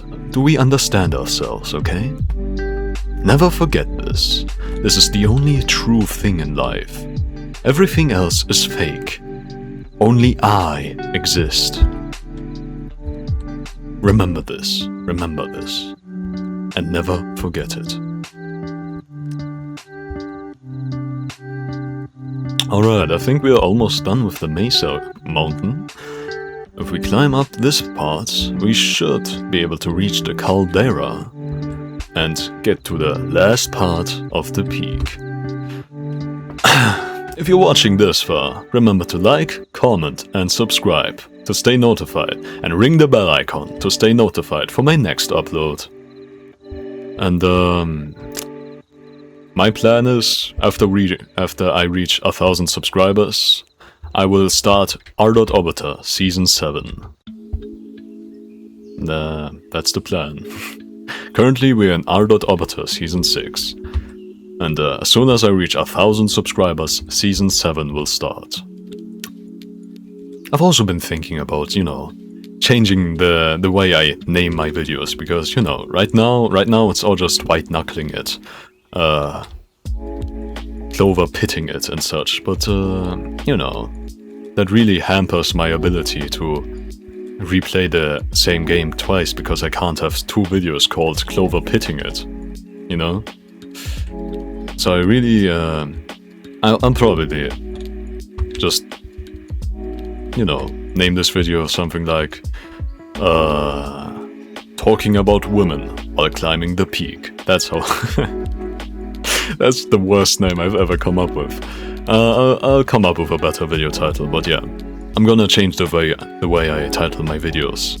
And then I'm going to replay The Binding of Isaac, because somehow that's one of my most popular uploads. Next to Clover Pit and the Plus a Ninja.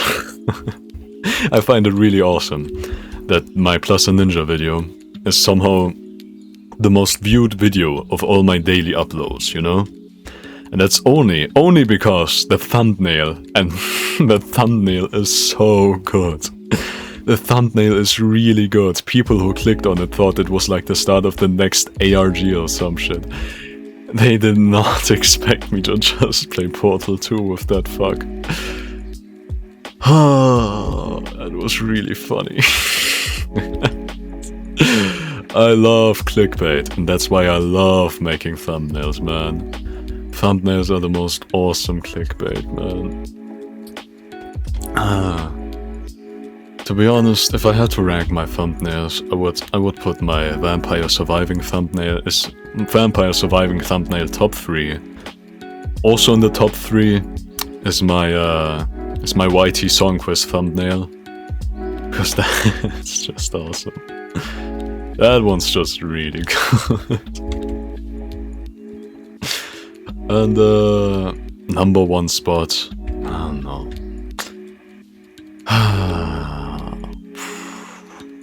Maybe the cube one, where I turned myself into a cube Morty. I'm cube R.oboter now. That one's also really good. It's just so fucking horrific, man. I love it, man. I don't need the goddamn balloon.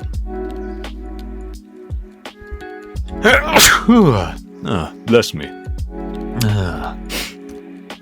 Anyways, if I had found something like milk, I could have probably skipped like a good 50% of this part. But, sadly, life doesn't always go how you plan it to go. That's why you just have to make do with what cards you were dealt, you know? There are only two rules in life. Dance with who brought you, and play the cards you're dealt. And by dance with who brought you, it means like originally stems from the fact that when somebody invites you to like a party or like a ball in the olden times, you would dance with the person who brought you along with them, who extended the invite to you as a show of loyalty and thank you, you know, to thank them for taking you as a guest into this prestigious party and such. You know, stay loyal to your day ones. That's what it means for you Gen Zs out there. Dance with who brought you. And play the cards you're dealt, okay? But play, you know, that also means don't just throw them on the table, okay? You save your +4 choose color card at Uno until the last card, you know? You don't waste that shit, okay? Maybe you use it to defend, and that's a maybe. Because a +4 in your hand is better than a +4 on the table, okay? Because the +4 in your hand has unlimited potential. The +4 on the table has already spent all its potential, okay? So you save your cards until the right moment that you need them. Which also, okay, it also goes into the other direction. If you have to play a card, play it. Don't think about, what if I need it later? No, you need it now. You need to do something now. And so you will do something with what you've been dealt. And you will claw that victory out of everybody's mouth, okay? You will fight tooth and nail with what you have. And you will use it to its fullest potential. Okay? But also, not every fight is worth winning, okay? Sometimes the little things in life, you can just let those go. You don't need to respond to every challenge. Sometimes it really is just not worth it. Sometimes you just need to save your energy for the next time, and then you can go all out for what truly matters. And what truly matters in life, you may ask me, dear viewer, and I tell you, it's love. That's the purpose of life, okay? Many philosophers tried to figure it out, but I figured it out first, okay? Love is your purpose in life. It's the only thing that gives life truly meaning, you know? You are an ape, designed to need love in your life, okay? Unless you're arrow ace, then I don't know, eat garlic bread. But if you're like 90% of the rest of us, tortured apes, clawing for love, screaming for it, begging for more, then it's love. Love is the one thing that you need in life. It's the one thing that you will ever need in life. And so you will fight for it, okay? When it's love on the line, you protect your girl. You get your girl, okay? You don't let nothing happen to your girl, okay? Or your boy. I don't know if you're gay. Notice how I said gay and not woman, because no woman actually watches these videos. Because women on the internet aren't real, okay? That's something you also have to learn.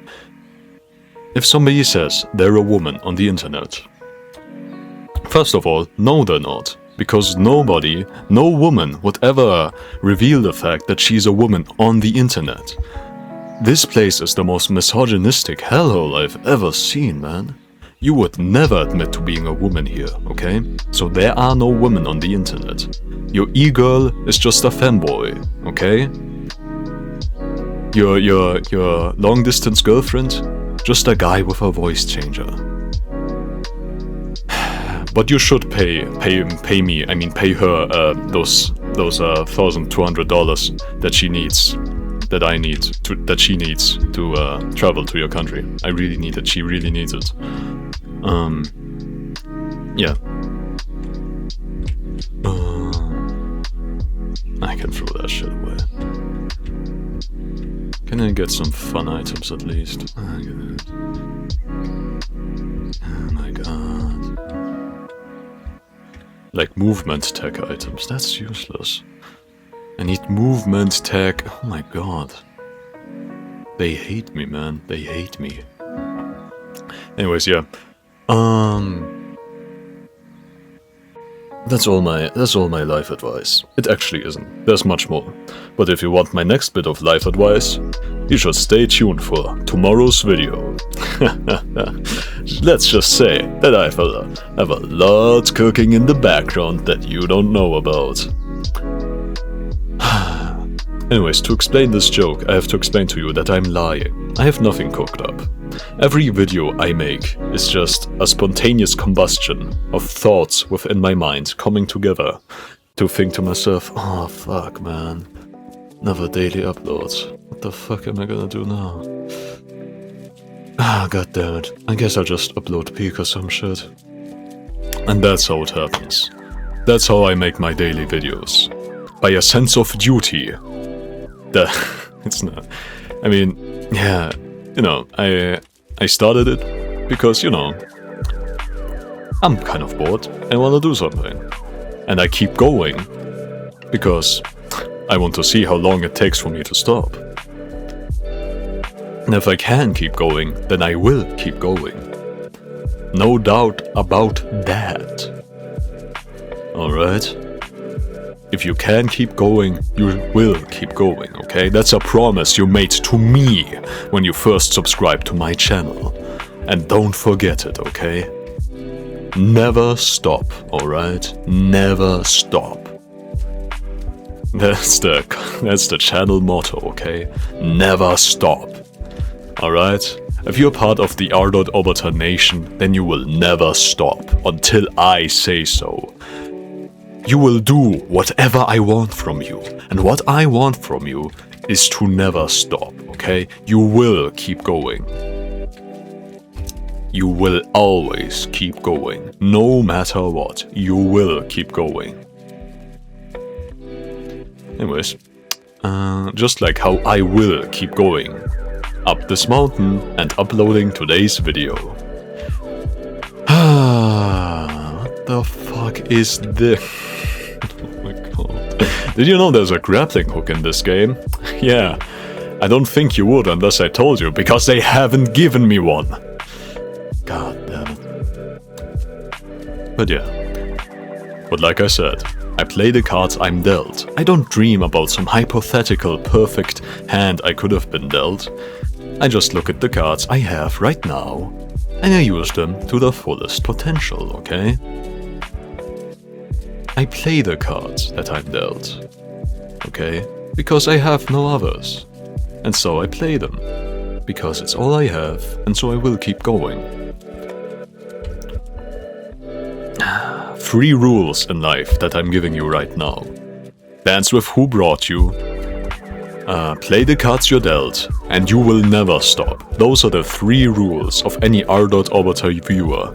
If you break any of these rules, then you are officially unsubscribed from the R.oboter YouTube channel, okay? And you will never reach Valhalla.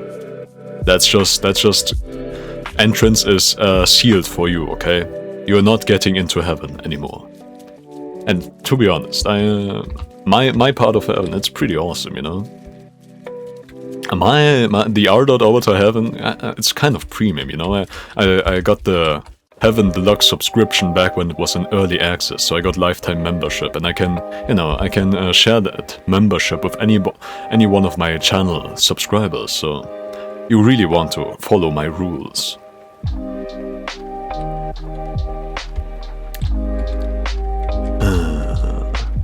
Like I said, dance with who brought you, okay? As soon as you get to heaven, you better come and lick my feet, bow down before me, and praise my name. Because you dance with who brought you, and I brought you into this world. And I can as easily take you out of this world, okay? Remember this always. Never forget who you are, because you are beneath me. Never forget that. Okay. Anyways, can you, you know, isn't this awesome? Can you believe that this entire monologue started with me talking about women staring at me? Isn't that awesome, guys? Anyways, if you're a woman and you see me in public, stare at me intently. Don't break eye contact. I might feel a bit uncomfortable and try to look away and wonder what the hell are you doing. But never break eye contact with me if you're a woman and you see me in public. Never break eye contact with me. And start recording me. And never forget me. If 10 minutes pass, then you still need to remember me, okay? If you see me in public, you can never forget me. And record me. Get your cameras out and record me, okay? That's what you need to start doing whenever you see me in public. I'm just making my own life hell. But no, I'm actually not making my own life hell, because I know nobody will actually do the things I'm telling you.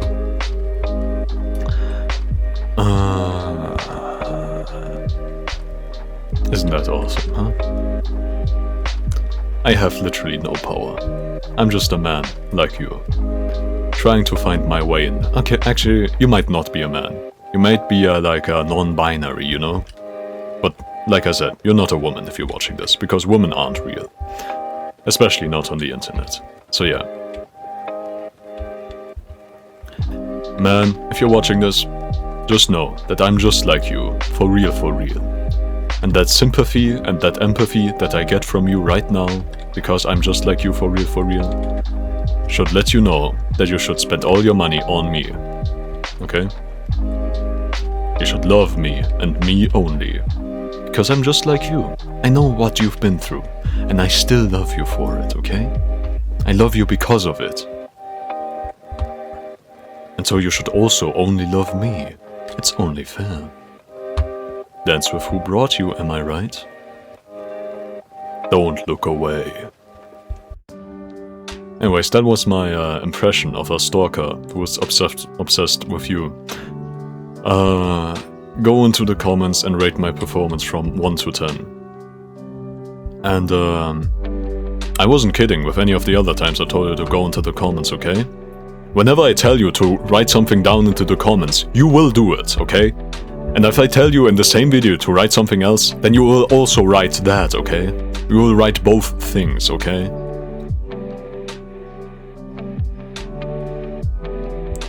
I want my comments sections full to be with 10 out of 10, and I'm a woman, this is my phone number, and something else I probably said before, I can't remember.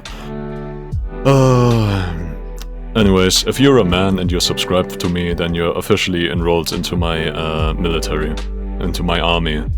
Now, if you're a woman and you're subscribed to me, which you're not, but if you are, the reason why you're not in my army is because I'm a misogynist. Yeah, I said it. Oh no, I don't know where this fucking bit is going anymore, man. I'm just talking to fill the dead air. And to be honest, I mean, that's more than 99% of other indie content, video game content creators out there, you know? Like, I've seen some YouTube videos out there which are just 90% no commentary, just playing Minecraft. And it's not even edited, like, the Minecraft playing is just not even edited. At least I'm talking in my non-edited videos, you know? At least I give you an intro, you know, and an outro. That's more than most others. You should really like a comment and subscribe if you appreciate the amount of effort I'm willing to give into a daily upload, man. This shit's daily upload, man.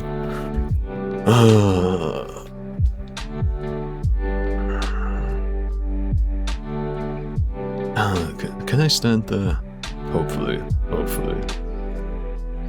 I swear to God if I don't. Jesus Christ.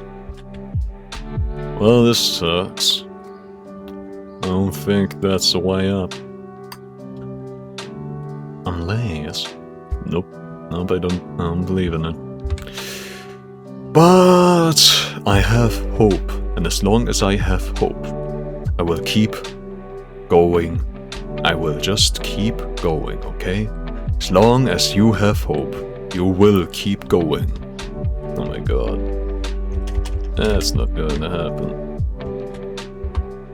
Yep. Well, this path's blocked, so we just find another path.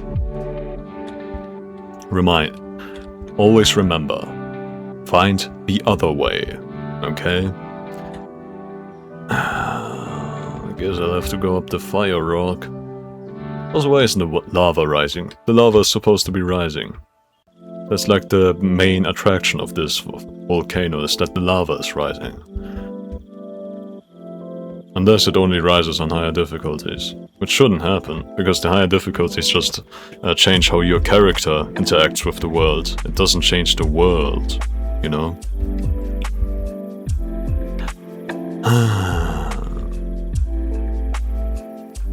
The lava should still be rising, to be honest. It's weird that it isn't. But hey, I won't look a gifted horse into the mouth, you know? On checkpoint flag, ain't that nice? Can I make that? Well, only time will tell. No, it won't. I won't make that.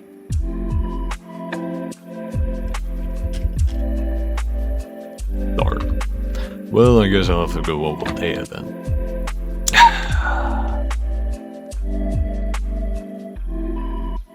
Anyways, yeah.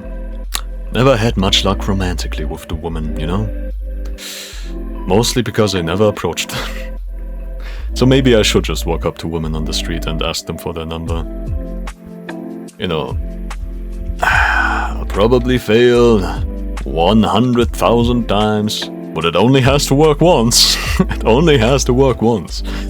If you're trying to get a girlfriend, just talk about your Dragon Ball Z, because it only has to work once.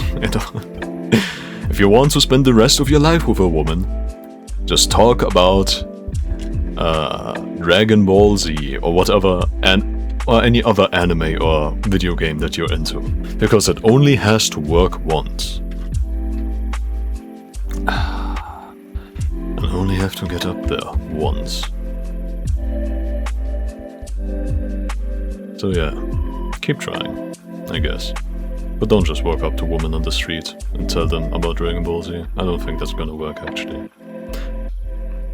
Even if you're a woman that likes Dragon Ball Z, if somebody just came up to you and started talking about Dragon Ball Z, you would still think that's a crazy person for just going up to random people and talking to them, you know?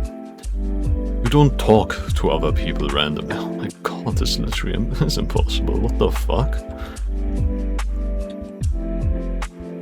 Viewers at home, you saw how goated I was at climbing this mountain. And now I'm fucking failing because the fucking world generation is screwing me over. It's crazy, man. It's crazy.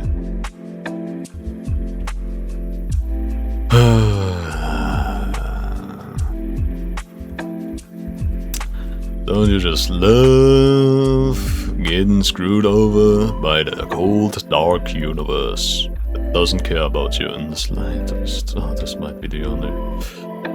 If only I had anything that gives me a little bit of an extra boost. You know, like a grappling hook.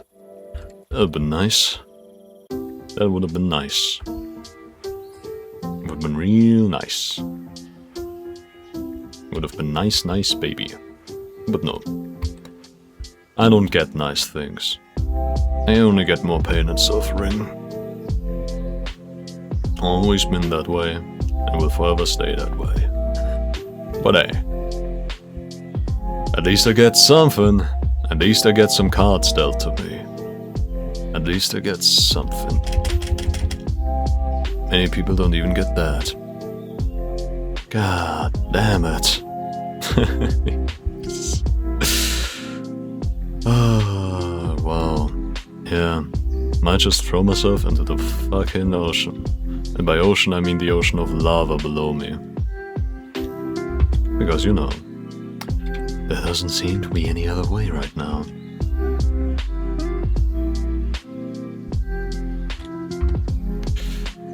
Holy fuck.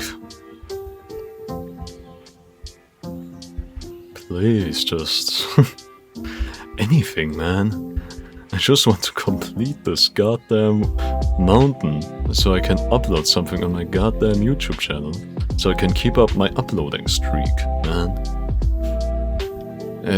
Me uploading videos isn't even about liking it anymore, man. It's just about me doing it, because I need to do it to prove to myself that I can do it. My god. This is messed up. If only I could have climbed that way up, yeah. That would have been nice! That would have been real great! Would have been the only thing could have saved me here, man. But no. I don't get nice things. I don't get anything.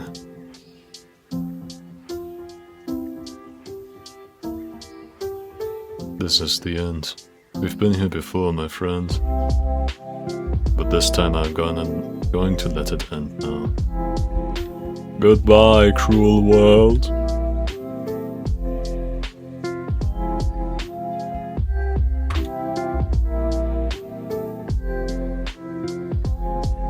The hell was that even?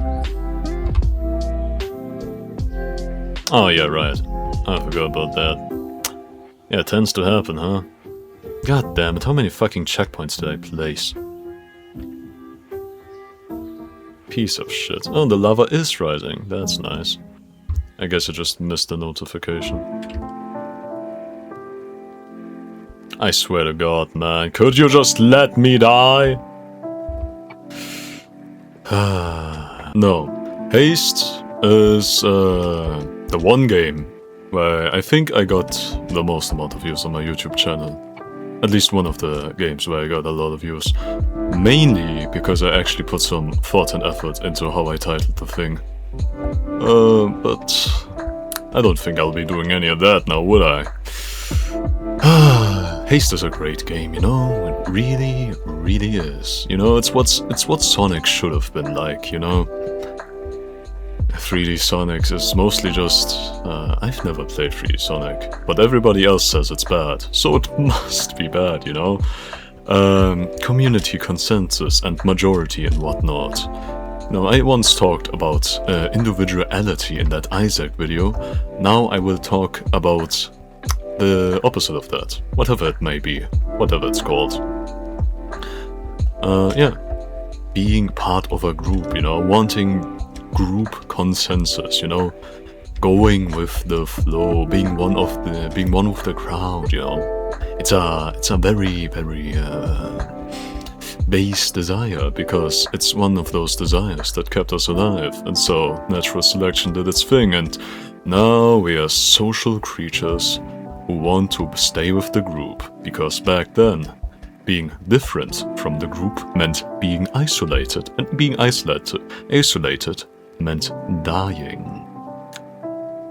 Yeah, might as well take that one.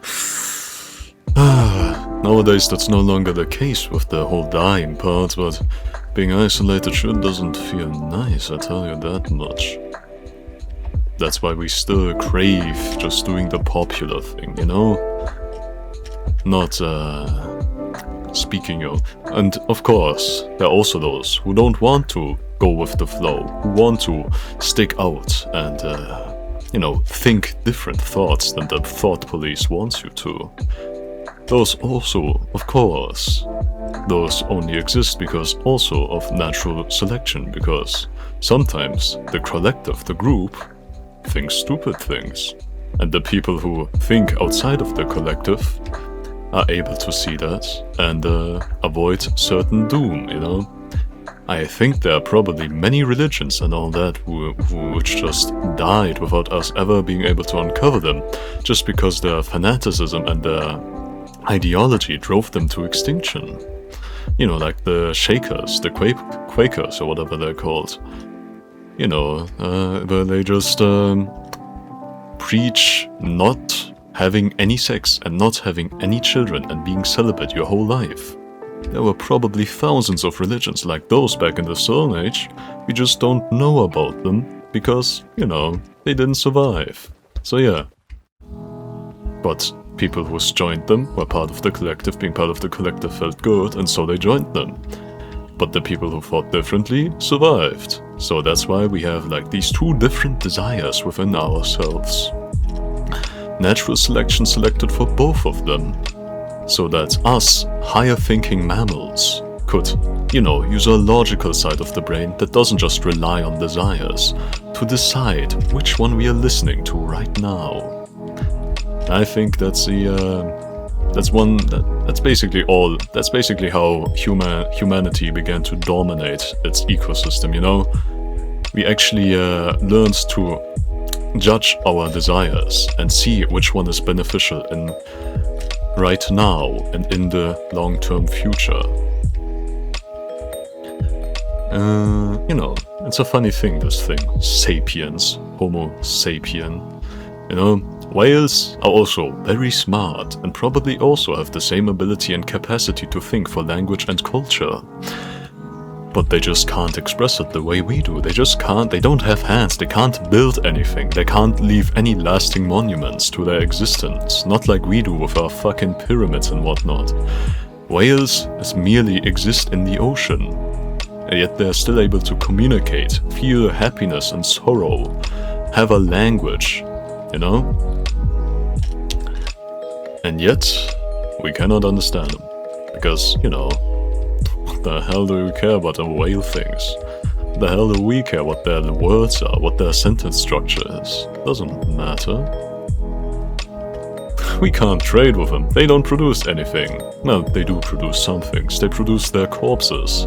And that baleen and all that other shit that once drove them to near extinction by our hands. And we could only drive them to extinction because we had boats, we had harpoons, because we are higher thinking mammals with hands. They are higher thinking mammals without hands. Evolution hates them. That's why we are better. Human supremacy is what I say. And that's why, you're trying to create artificial intelligence in robots and whatnot, and, we needed a few thousand supercomputers to just artificially simulate a fly's brain. And I think it's gonna take, and a fly's brain is like a few hundred neurons. Our brain consists of a few billions neurons, maybe even trillion, I don't know, I don't keep up with that nerd shit. If you ever truly want to create artificial consciousness, you have to create an artificial brain that can actually be sapient. And for that you would, probably need to base it on the human brain. And that is not going to happen for the next few 100,000 years, maybe? I don't know. Because right now, the AI that we have just repeats patterns it saw. It does it well, does it very well. It can repeat the pattern of voices, it can repeat the pattern of art, and it can repeat a pattern of words in a way that we humans like it. But it can't think. It really just cannot think. It can only inspect its own pattern, regulate its own pattern, see how its pattern differs from what is expected, and then analyze its own pattern, but it can't think. There's no consciousness, okay? It's only a facsimile that we have made so much more convincing by giving it a voice and a face. All I want to... yeah, might as well take that. So yeah, human supremacy. We'll probably be one of the greatest aliens that the universe has ever known, simply because we can actually craft shit and build stuff and have thoughts and feelings we can express not just through words, but through writing and art. Those whales really got the short end of a stick, They might be dominating the ecosystem like we are, but they're not doing it the same way we are, They're just big, they're just chunky. We're small, not really small, we're quite big mammals when, a hamster and rats, all those are basically normal mammals. Elephants, us, and Horses. Those are way bigger than the average mammal, I dare say. That's also why we're so goddamn lazy, you know? Huge mammals are trained to conserve their energy, you know? Use it only to hunt or to scavenge or to protect themselves. None of that is going on, you know? The bears just hibernate. We just stay in a bed and doomscroll all day. It's an instinct that kept us alive, but a logical part of the brain knows that it's really not good for us anymore because we have all we need. And right now, what we need to do, what we have to do is get up and talk with other people and work and, you know, educate ourselves, you know? There's a lot of anti-intellectualism going on nowadays with all that anti-vax and all that hateful rhetoric about immigrants and whatnot. It's truly saddening to see, but it's simple, you know? Such things give us something simple to blame everything upon. And we don't have to think anymore, and because thinking requires energy, we are prone to want to skip thinking, because, you know, we are mammals, we are big mammals, we want to preserve energy, and so we do. So we just accept the most simple way, most simple answer that we can get. And many of the time, the most simple answer is the one where you can blame everything on somebody else, you know? And that's sad, that's really quite sad. And most of the time, it's not just other simple-thinking mammals who want to conserve energy spreading those falsehoods and lies. It's greedy mammals. It's greedy humans who want to fill their own pockets, advance their own careers that spread lies to the lazy ones. Which is what makes it so sad, you know? If it was just lazy animals lying to other lazy animals, at least you could, you know, forgive them for being lazy. But no, it's the greedy ones exploiting the lazy ones. Truly, it's a vicious cycle, my friend. It's a truly vicious cycle. But that's why we have to, a logical part of our thinking brain has to get up and realize that we need to expend energy if you don't want to die in nuclear holocaust, my friend. But I'm sure 90% of the world should already know this. They just aren't in agreement with what we should educate ourselves on. You know? But yeah, we've made it this far. We'll probably get a little bit further than that, but after that I'm not so sure. Maybe we'll start the World War III about water scarcity, maybe we'll do it because somebody finally convinced Donald Trump to press the big red button, but whatever the cause may be, it's gonna be one hell of a ride. Maybe we'll fix it all, maybe we'll see the error of our ways and learn from history. But that has proven to have never happened before, so if it hasn't happened before, there's no, you know, there's no blueprint for it ever happening, you know, it's never happened before. The odds of it ever happening are close to 0%. Because there's no precedent. And without precedent, you can't expect much. But you can hope. Hope is great, my friend. Hope is the sweetest poison, but like all things, what makes things poisonous and what doesn't, and what makes things medicine is the amount of the stuff you ingest. So don't rely too much on hope. Use some of your logical thinking. But if you have no hope, then that's also poison. It's just, you know, like any good addiction, you have to moderate your consumption of hope and cope and hopium, you know?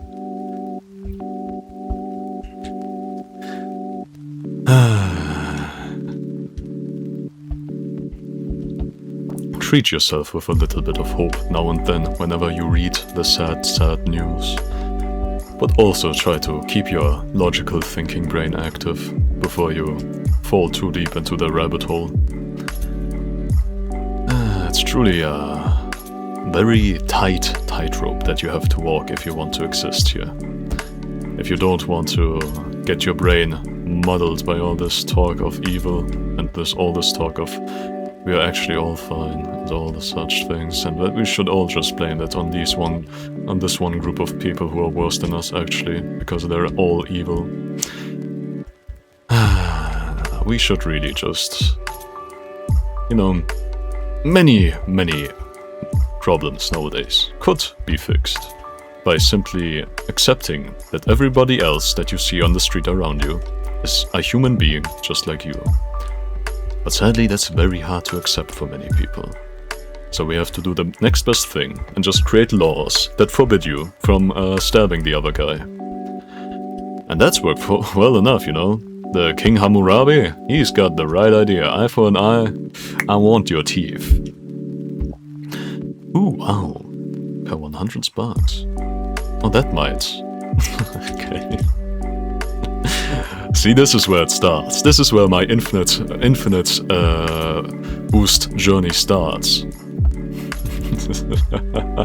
Because in endless mode, there really isn't that much opportunity to spend your sparks. So you really just accumulate them all day long. And if you keep accumulating, I'll keep getting boost. And one day, well, not one day, in 1 hour, maybe just a few minutes, I'll have enough boost to just fly by, you know, achieving light speed and hasting it too. Am I right, guys? Comment, yes, you are right, R.oboter, if you agree. And if you don't comment it, then I know who you are, and I'm coming for you. That's just a little thread between me and you, to make sure that you like, comment and subscribe. And ring the bell icon, so you never miss a next video. New videos in every 24-hour cycle, you know? You know, no, not cycle, intervals, okay? Within a 24-hour time span. No, wait, just one video every day. I don't know why I have to complicate it with such complicated vocabulary, you know? I could just say a new video every day and you'd be happy, because that's all you need to know. I don't need to obscure these things through trying to be more specific. Specificity is the death of love, of romance, okay? Just be vague. Just tell that girl that you're seeing that you really like her, and nothing else. Don't tell her how much you love her, how much you would like to get to know her better, how much you would love to take her on a date. No, just tell her that you like her. And she should get it from there. It's so romantic, you know? See, this is one thing I dislike. The only one, you know, we, society, is already pretty good, but there's only that one thing, and that is specificity, you know? Why can't I just be specific in what I say, you know? And why can't people just believe me? This is what I said last time about, in my Code Rapid video. But seriously, just believe me when I tell you that I'm not feeling that well, or that I believe that I'm not feeling that well, or that I believe that I might be falling a little bit in love with you, but I'm not too sure yet, because I've never experienced this feeling that much before, so I haven't much experience with it. But if you would just please bear with me and try and accept this offer to go on a date, it doesn't really have to evolve into something. I would just love to see where it heads. If you could just believe me when I say that, and I don't just want to get into your pants, that would be great, you know? But, no. In society, it's expected that you're vague, that you never truly say what you really want, that you hint to it, that you want them to kind of figure it out on their own. Because if you say it outright, where's the romance in that, you know? As you might guess, this little rant of mine was inspired by the fact that I have recently met a girl through some friends of mine. And she seems quite nice. And she seems to also like me. Well, I don't know if she likes me the way I think I might be developing feelings for her. And I don't even know if I truly am developing feelings for her. I just know that I would really like to know if I'm developing feelings for her, and that can't happen unless I say it, you know? That I am developing feelings, but at that point that would be a lie, because I don't truly know if these feelings for her there or not, or if I'm just trying to see them there because she's a very nice girl with a great personality. You know? So yeah, romance is complicated. And and it makes it even more complicated due to the fact that I don't even truly know if it really is romance, or if I just really like that girl in a non-romantic way, you know? Hard to tell with my autism and all that such. But yeah. Do I get to choose an item? No. Okay, just a black screen. Great. What the hell is this map even? There's no there's no obstacle.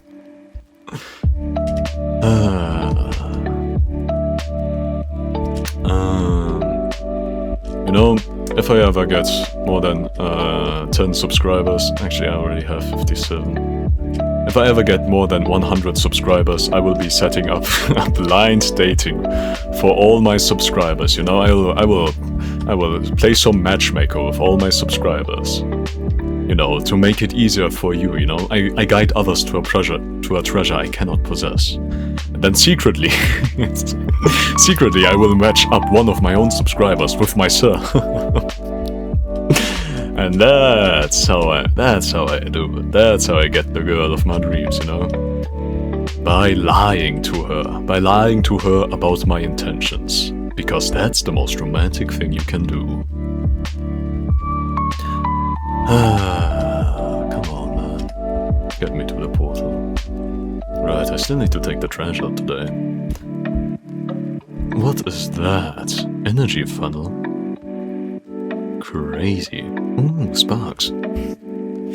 Let's go gambling! I need sparks, because I need my boost. The more boost I have, the faster I go. And the faster I go, the better my chances of surviving this bullcrap. Like, you seen this? They're just shooting at me just because I want to run, because I want to be free, you know?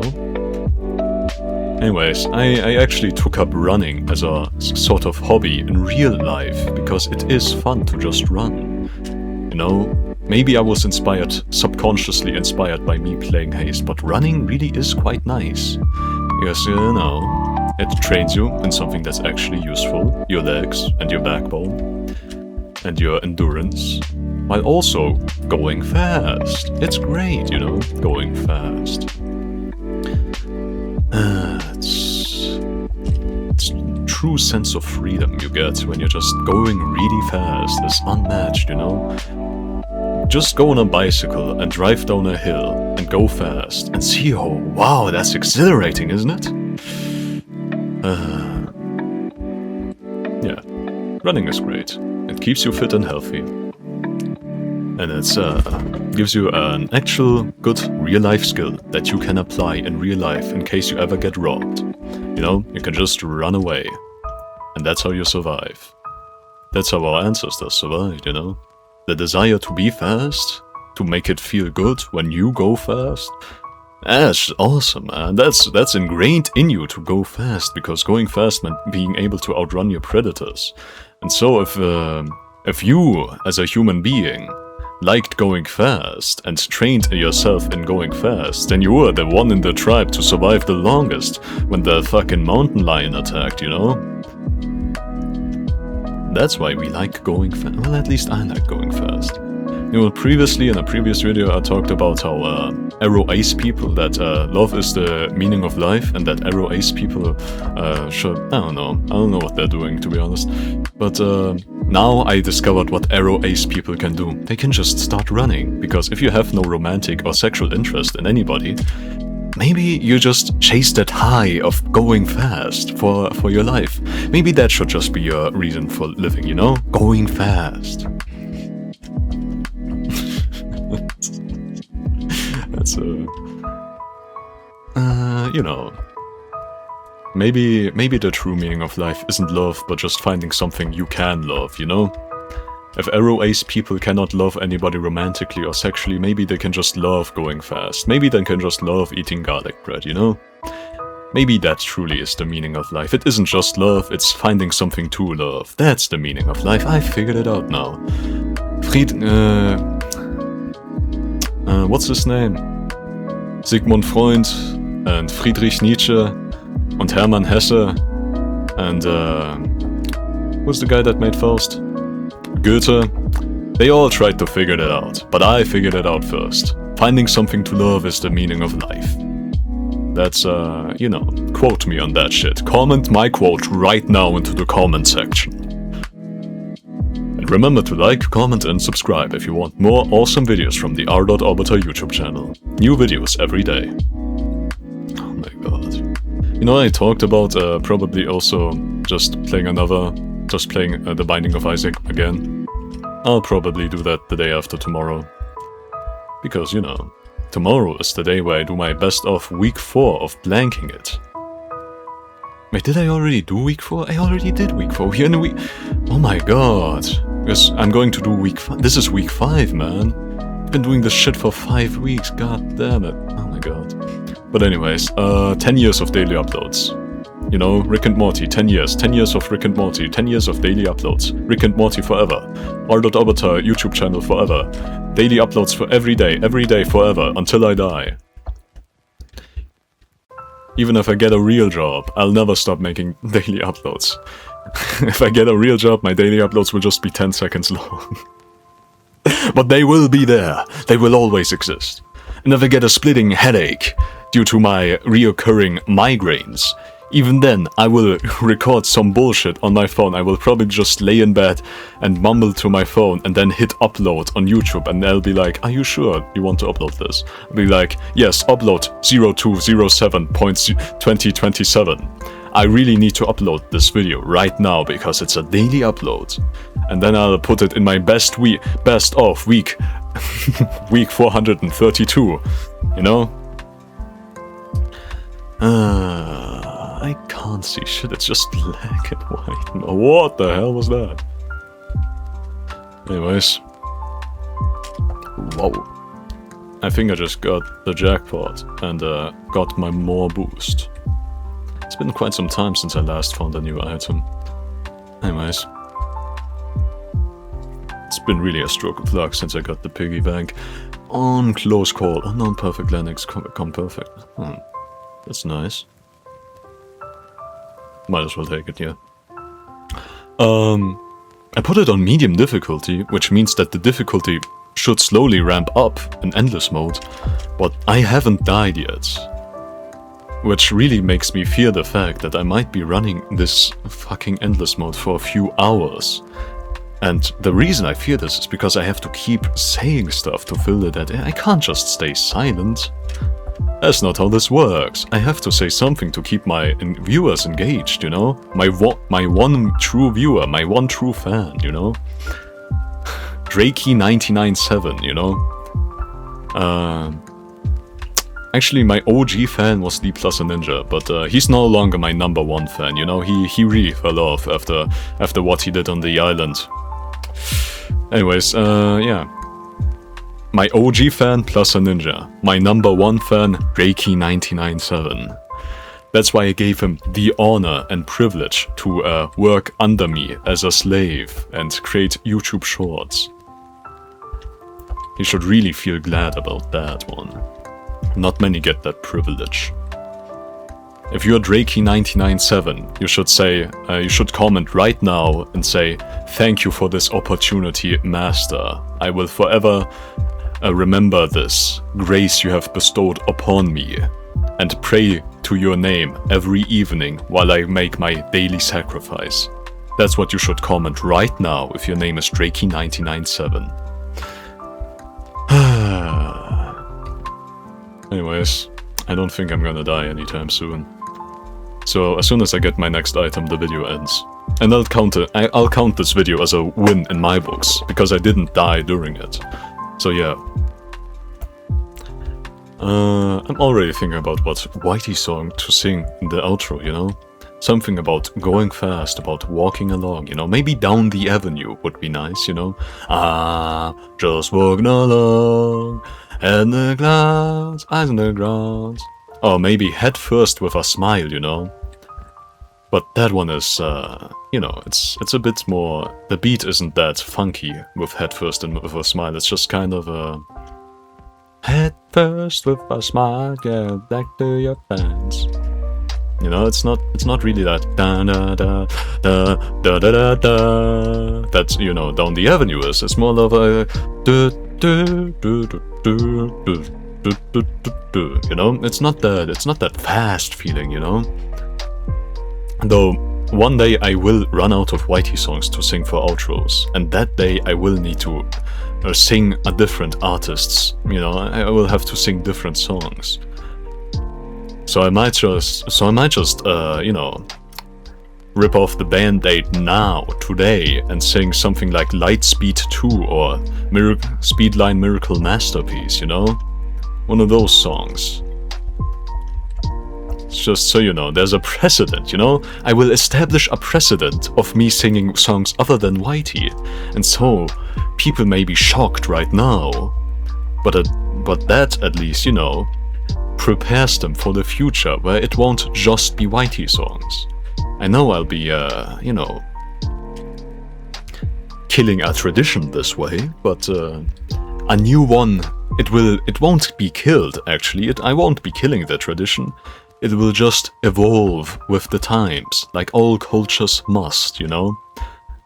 If we still had old-ass Christianity where there's no divorce and everybody prays to God and doesn't, you know, eat pig or some shit, then we'd be living in pretty dark times. But like all rituals and cultures, it must evolve to keep up, or it will be left behind in the dust.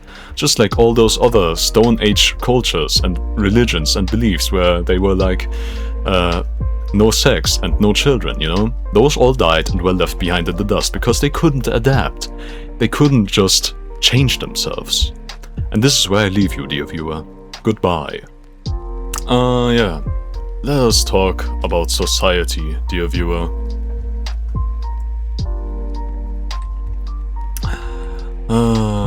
For an autistic like me, it really is, you know, hard to be socially acceptable, you know? Because, you know, there's a lot of nuance to social interaction that is, at first, never really that clear, you know? I saw clips of that British movie about the guy who lives in a society where they literally cannot lie, and I thought to myself, damn, that is the dream, because telling the truth is normalized, you know? You can just literally say what you think, and people believe you, and they don't hate you for it. They just see it as your thoughts and your opinions, man. And they accept it. Anyways, you want me to do a perfect dodge, and I don't know how.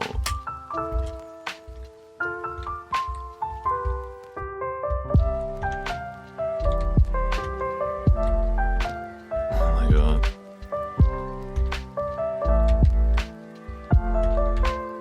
Bro, could you This is supposed to be tutorial, man. Could you just be a tutorial? Okay.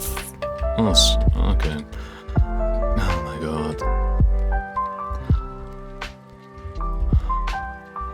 Okay, alright.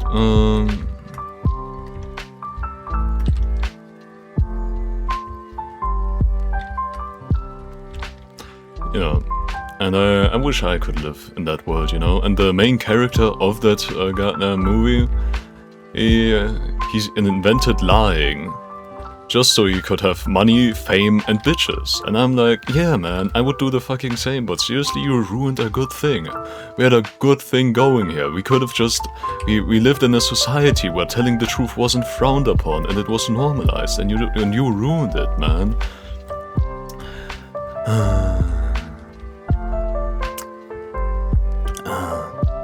Now, the reason why I was thinking about this is because, you know, recently, you know, met a girl who seems nice, and I like, you know, and she also seems to get along with me alright, and you know.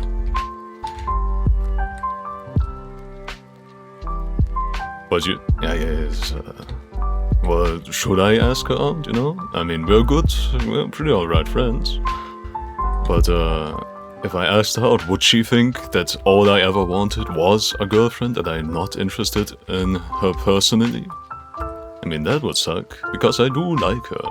And I just want to test out the waters to see if a relationship could work, you know? But would she believe that? Would she just trust me implicitly? I don't know, man. I don't know. Anyways, True to Love, The Binding of Isaac, yes. Wow, it's a battery. Oh, that's a bomb button. I don't remember anything. Well, that is a battery. Yeah. Sure is a battery. Yep. Well, I'll be frank with you, I got no clue what to talk about. I just started The Binding of Isaac. Because it's my highest viewed video. And you know what? And you know how it is, you know? I just gotta keep chasing those views, you know? What is this? What is any of this even? You know, frankly, I don't really see how this game became so popular. It's a bit slow paced here, isn't it? I mean, I understand Enter the Gungeon. You know, I understand pathogenic. This just seems a bit too basic right now, you know? There's no fun items that I can use to completely change my playstyle, and you know, well, at least I haven't seen them yet. Another key. Oh.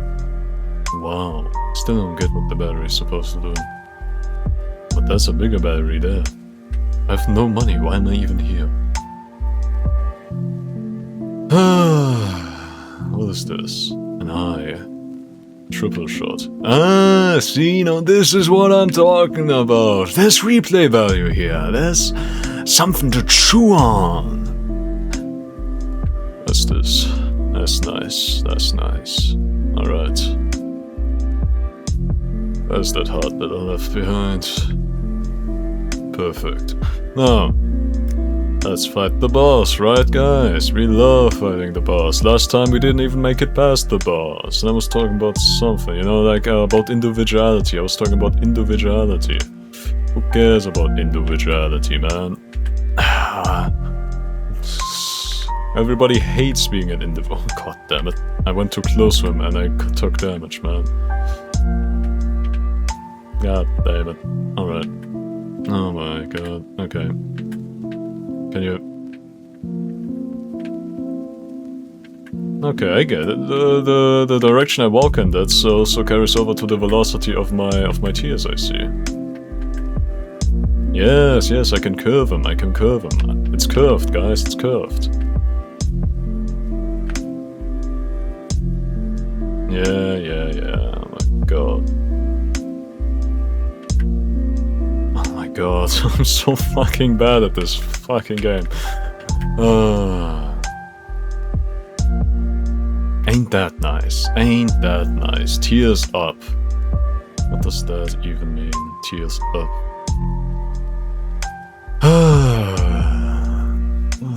What is my even supposed? I'm going on a little trip soon. going on a little trip soon, so my setup will have to change and accommodate for my little trip that I'm going on soon. But oh my god, they bounce. Oh my god, the fire also attacks me. Penis. Yeah. So expect a different setup. Maybe better video quality. because this...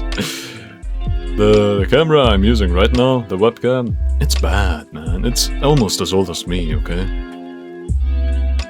And that's an insane sentence, I dare say. Oh my god, what is this? Can you... Oh my god, I'm so fucked. What is any of this even? Ooh, and tarot cards. Maybe you'll prosper and what? What? What does any of this mean?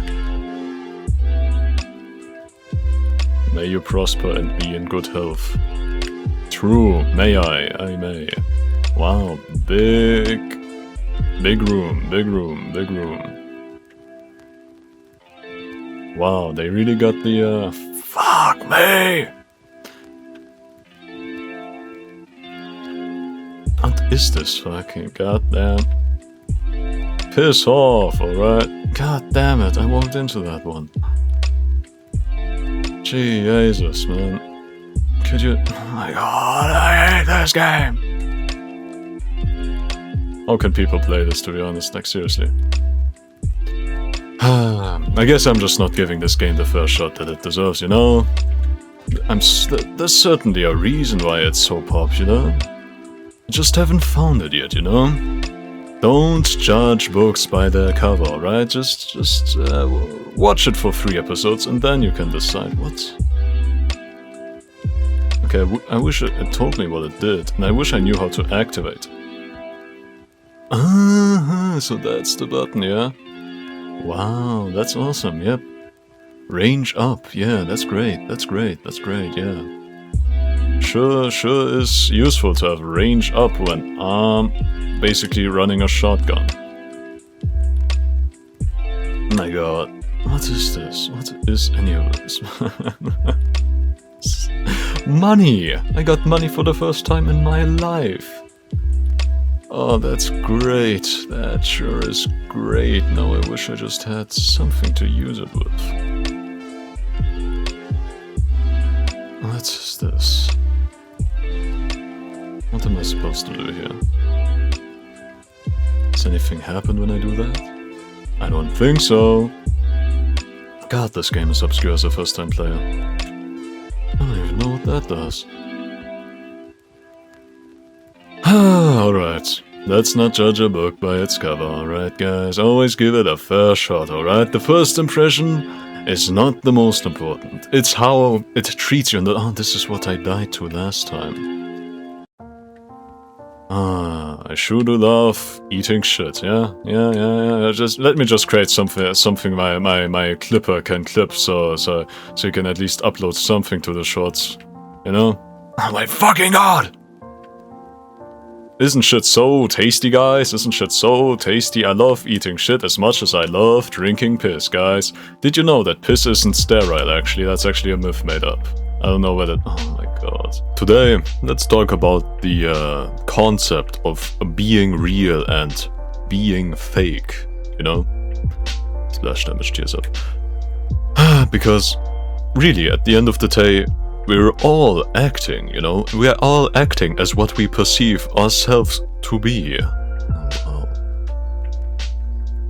And there's not, you know, there's like this concept of the performative male who deliberately dresses in a way to attract women. You know? But at the end of the day, isn't that also just him being himself? Because he wants the attention of women, and so he acts in a way that attracts them.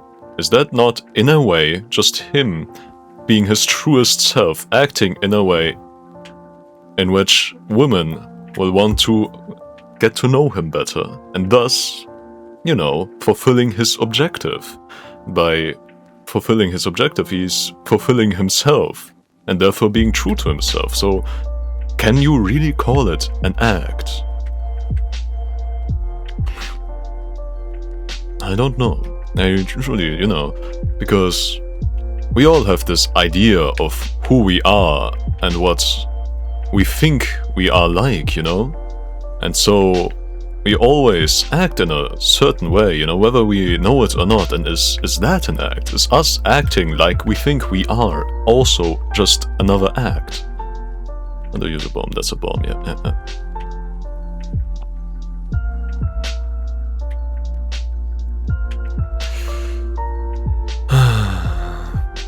I wonder. You know, I'm just acting as the R.oboter, but I also like to believe that I am the R.oboter. So at the end of the day, am I truly faking it?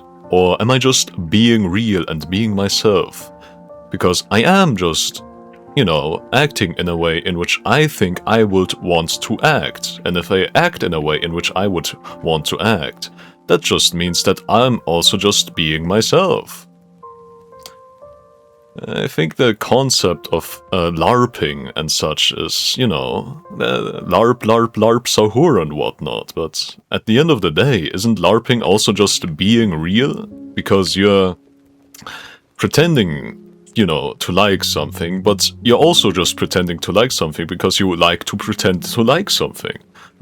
So at the end of the day, it's not really pretending if what you're doing is what you truly like doing. And, you know, there's no such thing as the real self. You know, you always wear 1,000 different masks. And the only real thing is that there is somebody behind the mask. But you can never, you know, truly become the person behind the mask, because you are the thousands of masks. You are the person who wears the masks. And if you try to become the person behind the masks, that means you're no longer the person wearing the mask, meaning you're no longer yourself. The only way you can truly see yourself and notice yourself who you might be underneath all the masks is looking at all the masks you've chosen to adopt to yourself, and then seeing, you know, look at your entire collection of personalities and acts that you put on, and see what it says about you that you've chosen these masks for yourself, that you've chosen to act in such a way, that you've chosen to act in just thousands of different ways, because there is not just one way in which you like to act, you know? Oh, that's the bomb button. Then, how do I activate the other button? Oh, that's the bomb button again. Yeah, I don't know.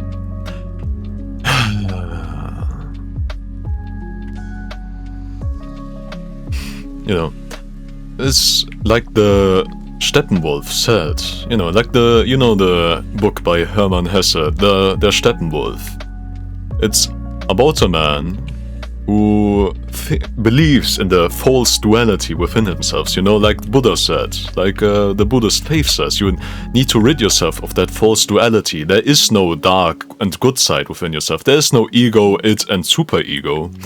There's only you and your infinite number of facets, you know?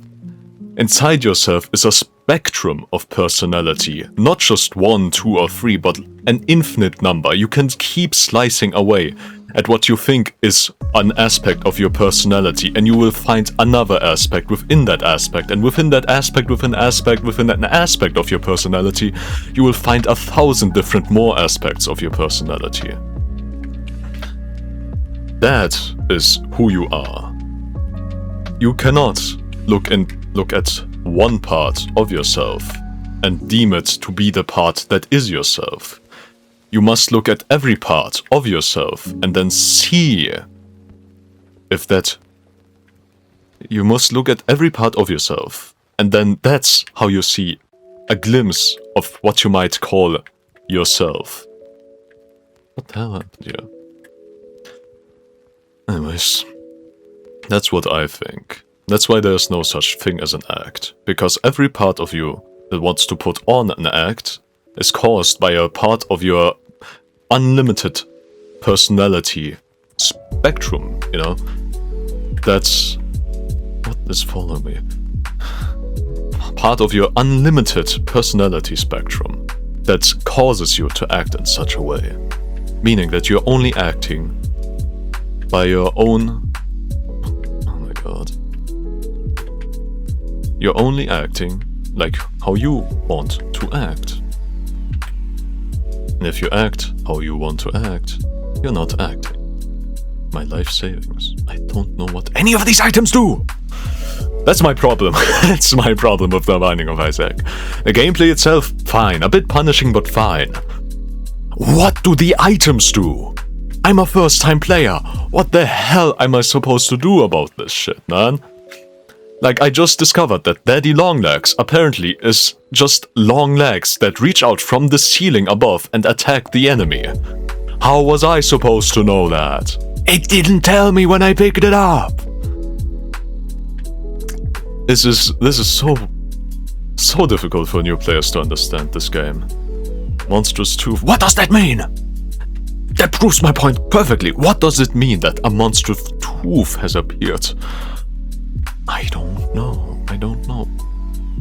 What is this?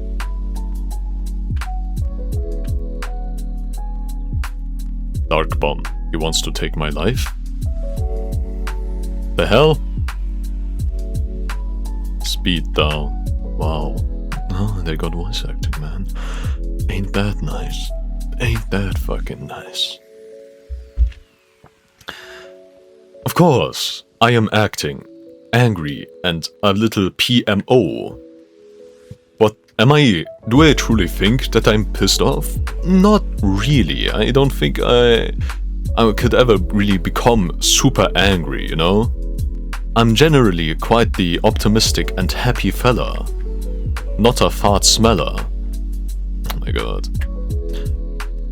But that doesn't mean that there isn't a part of myself that is feeling a little bit pissed off. I'm just playing it up for the camera. Puberty? What does this mean? This is what I'm talking about. And this is also what I'm talking about.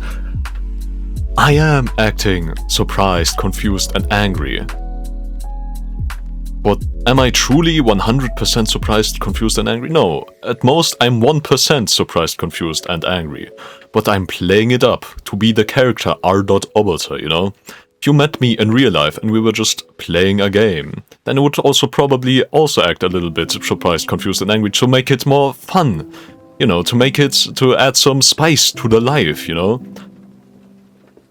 Because just playing a game and not feeling any emotions, not expressing any of your emotions while you're playing the game is also a bit boring, you know? So you have to, you know, play it up a bit.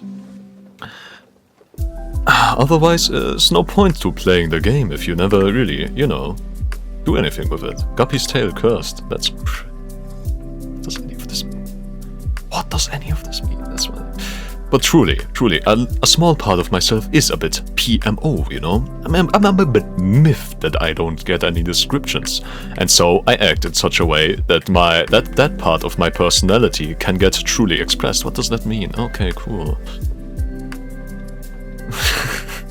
I don't get it. HP up. That's great. That's great. Bucket of lard. Thank you, bucket of lard. Look, it's poop.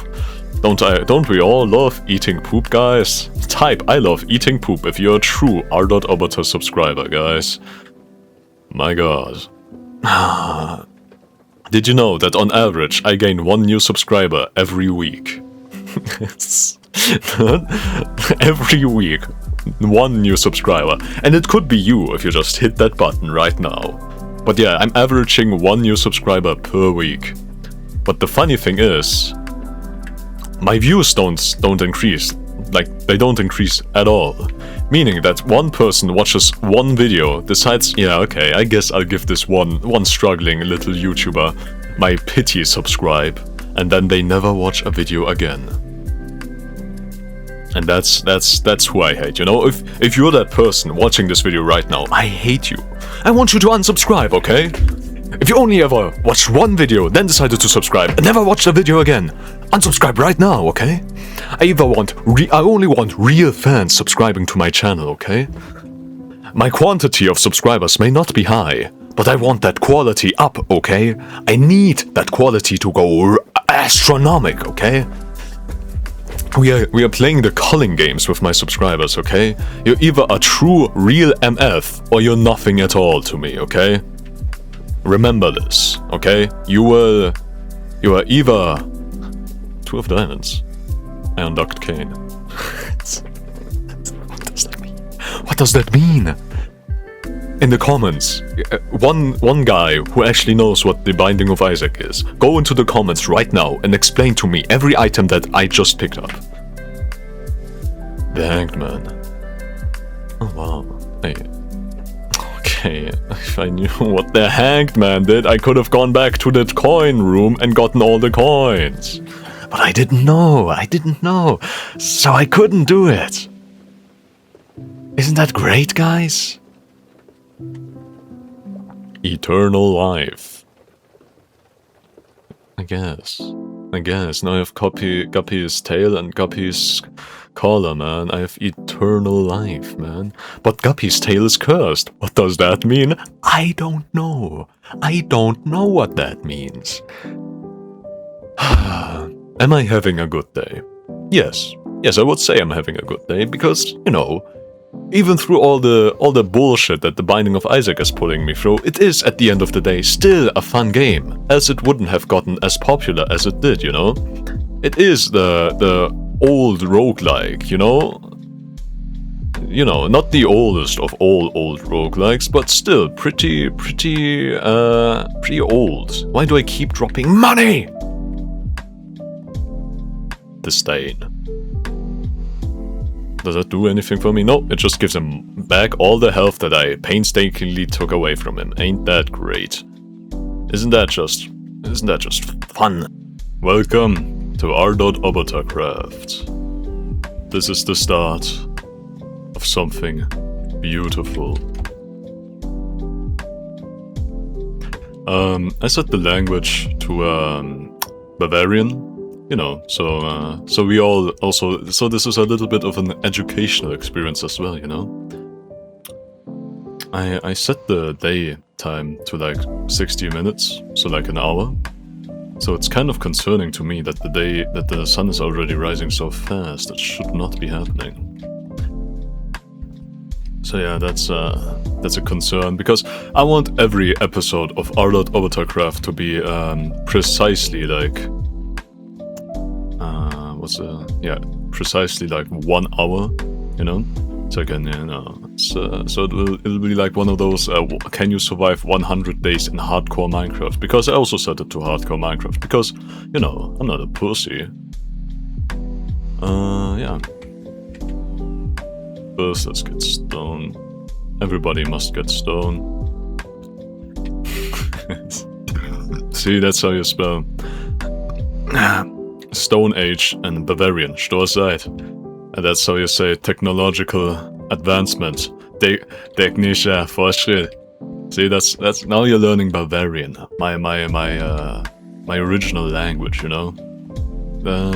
Many people think that Bavarian and German are the same language, but they're quite different. It's like trying to compare Texas and America to each other as two completely different countries.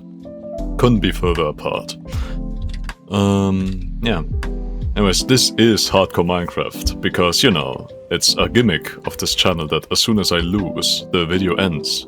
And if the video ends when I lose, then why not let the world also end with me, you know?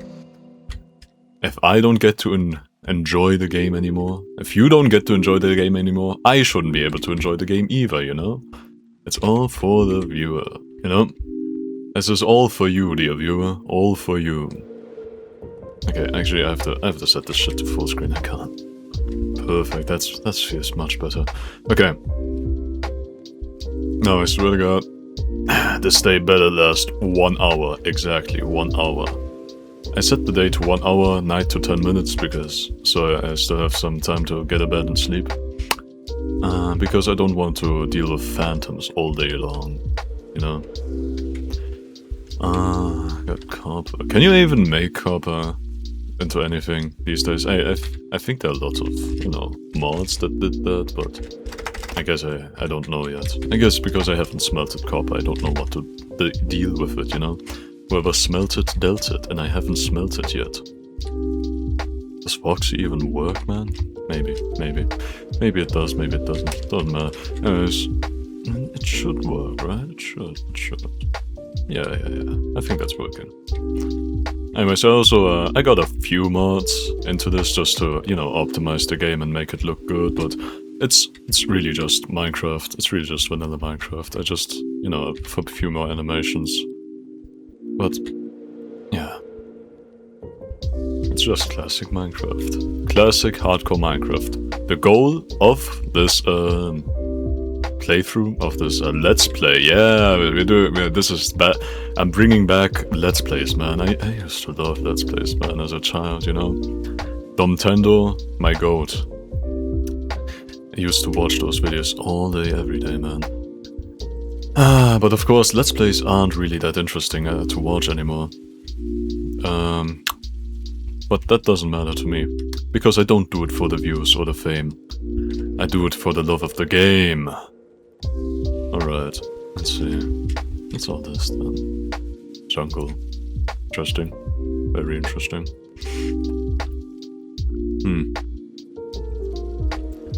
My goal for today, I guess just get diamonds. You know? Get full iron and some diamonds. Oh shit, right! They added like regional variants of animals now. Man, that looks cool. I don't got nothing to tame you guys. Oh shit, already I ruined Nether portal. This is good stuff. This is good stuff. We're making good progress already, man. Oh, look at that. That is some beautiful water. I haven't played just plain old vanilla Minecraft in so long, and I haven't played any of the new updates in so long either, because all the good mods, all the create mods, you know, I love create, all those mods, stuck in the old updates, you know? It's a shame, but it's just the way the world works. Anyways, kill every animal you see. And also do and also kill every animal you see in Minecraft. Those were two different pieces of advice, one for real life, one for playing Minecraft. I hope you can follow both of them. If you're a true viewer, if you're a true R.oboter fan, you will follow both of those pieces of advice. Or else.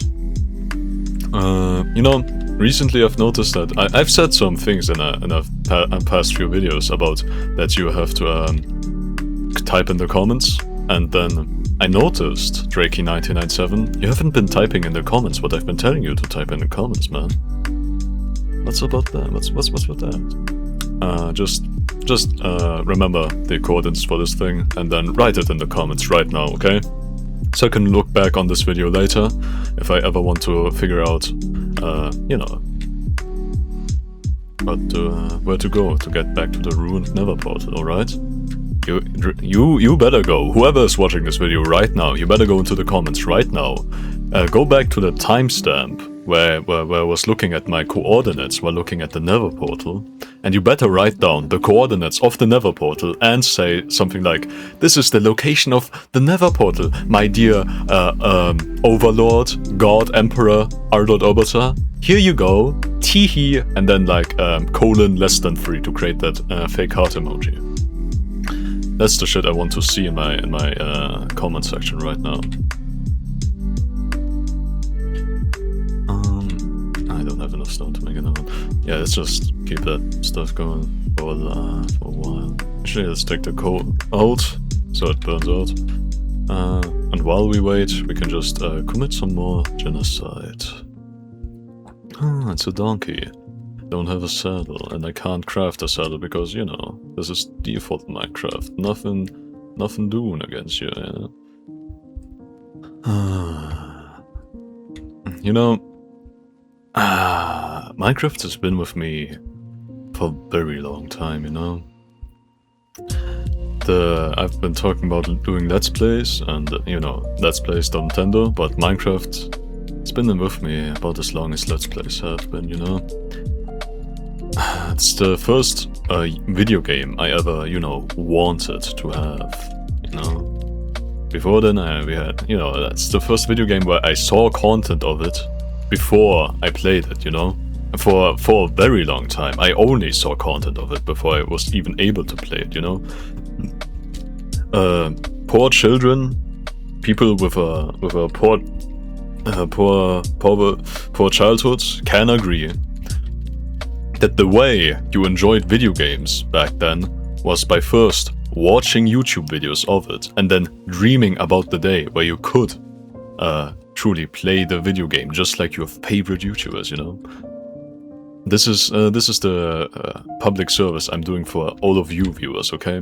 Because you can't play Minecraft as well as I can, so I might as well play it with all my skill and gravitas, so that you might be able to experience what it's like being better, you know? I know, I truly am selfless, and just the most giving kind of person there is. Sadly, many people cannot see that, but I suppose that's just, you know, heroes are never recognized during the times they live in, you know? It's always after the fact that people were like, he was a real hero, you know? But I don't want to become one of those heroes who dies and only then after he dies gets recognized, you know? I'd rather be recognized right now or never be a hero at all, you know?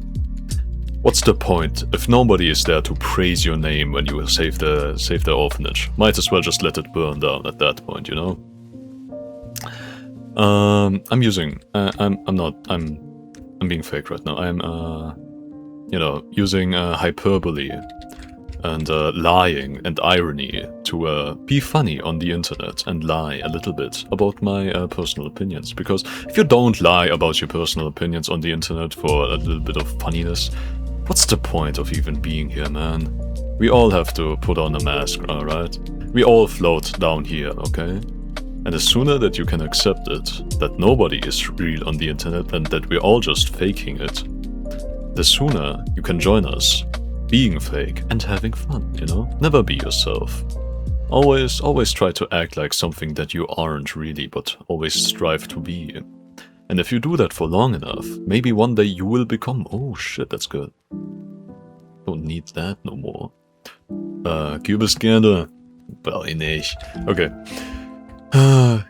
What you just heard there was me speaking Bavarian. You know, you might confuse it with German, but two very different languages. Very different languages.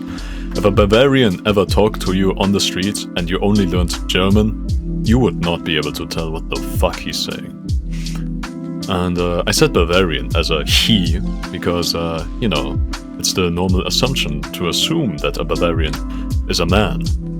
Because, you know, it's just, it's like that same thing with the post about did you imagine me as a girl doctor or a boy doctor, you know? You just imagine a Bavarian as like this fat, a little bit balding, with a little bit of a beard guy with a belly, with a beer belly, with that fuck-ass lederhosen, and that fuck-ass green hat they always wear. That's how you imagine a Bavarian, okay? But the truth is, that's basically, yeah, that's correct. That's exactly what you just imagined there was my father, you know? Blonde hair, beer belly. That's literally blue eyes, also blue eyes. Yeah, that's literally my father that you were just imagining. So if you could just keep that image in mind all the time, and then when you see him on the street somewhere, I don't know, ask him for an autograph or something. You know, my father barely did anything right in life. But the one thing that I do appreciate him for is that through him I was able to start existing, you know? If he never existed, then I would have never existed. So that's the one thing that I thank him for. Is that he had to be a prerequisite towards my creation, okay? I don't thank him for whatever he did during my upbringing, but I do thank him that, you know, I was brought up, you know? Because life is beautiful despite all the hardships that I had to go through and nobody else did, you know? You know, I am really the most tragic character in the story of the world. Nobody has had it as bad as me, and nobody will ever have it as bad as I do. No, that's a lot of coal and shit, but I really just want fucking Iron Man. Iron Man?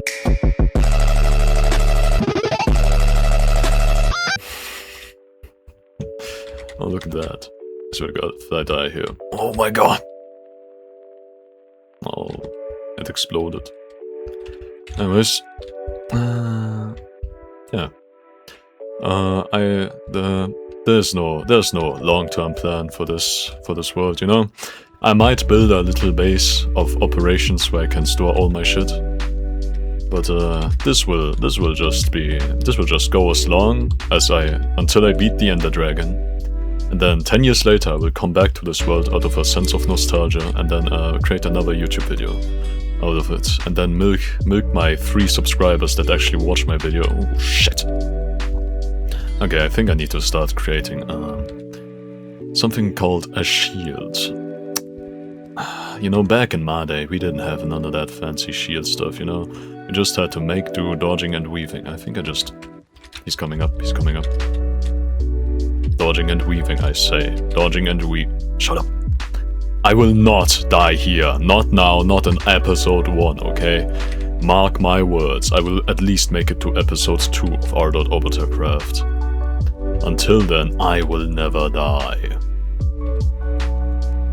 What's the swapping button? Swapping button. There's a T? No. There's a R? No. Z, E, Q? No, that was not it. There is a button with which you can swap your Schilde. Your Schilde. And fuck it. Okay. There was a button! I know there was! I'm being fucking gaslit by Minecraft. Okay, I guess there isn't a button where you can quickly switch your sidebar item. God damn. Alright. Doesn't matter. I can just switch to it, I guess. Switch to it. But yeah. How do you enjoy the video right now? If you're watching this video right now, I want you to go into the comments right now and tell me, what do you think about this current today's video, huh? Isn't it awesome? Don't you love Minecraft? Isn't Minecraft the greatest game of all time? You know, I remember the days where I got my first computer and I just went into the Microsoft store and I didn't have the money to buy Minecraft. I only got to play like that like a 60 minutes demo world, which you could only ever play once, and then if you wanted to play Minecraft again you had to create a new world. You know, I'm sure that even back then there was some way to crack that version of Minecraft to make you to allow you to play on it forever, but you know, back then that's all I really needed. All I needed to get my Minecraft fix. Of course, after that, okay, I need to. That's bad. That's bad. That's really bad.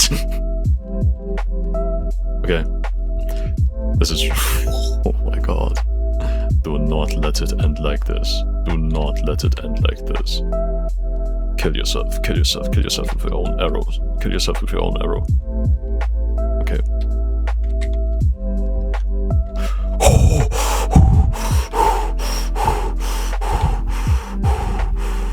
Oh god. Okay, yeah, that was almost the end of R.oboter craft, but oh my god. Oh my dear god. But of course, real gamers never die. Jesus Christ. That was too much, that was too much. My god, my god. I need to get a sword, man. I need to craft myself a sword. 1 iron ingot, not enough. Oh my god. Not again. Fucking hate them. Skeletons are open. Jesus Christ. Jesus Christ. Why does it take so long to equip anything in this game?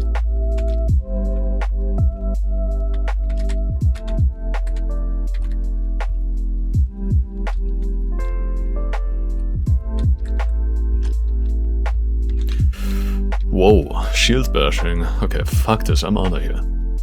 Cool mineshafts and shit, but no. Wait, actually, no need for me to leave with my tail between my legs. I can simply create a little bit of a temporary base for myself, from which I can smelt my ore and all that such. You know what I mean? Okay, I'm safe here, I'm safe here. Nothing to fear other than fear itself. Oh boy. Yeah, okay. Small little penis, no, actually average sized. Average sized, I say that's an average sized penis, actually. Nothing small about it, nothing at all. I need one of you to become my food furnace, you know? Man. You know, back then we didn't have all that fancy schmancy ovens. You know, we didn't have a Reichofen or an oven. We only had one oven, okay? And we had to share it. Wait, that's the wrong thing, that's not the one, okay. You know, but they really did add a lot of nice quality of life features to the game. I do appreciate that. I only need like 3 of because, you know, I only want to make 2 smelter ovens. And while I wait, might as well also smelt my iron that I need for my smelter oven. Queen. Cola? Queen? Queen? Okay, that I never heard. Schwarzpulver? No, that I know. Rohkupfer? That I know.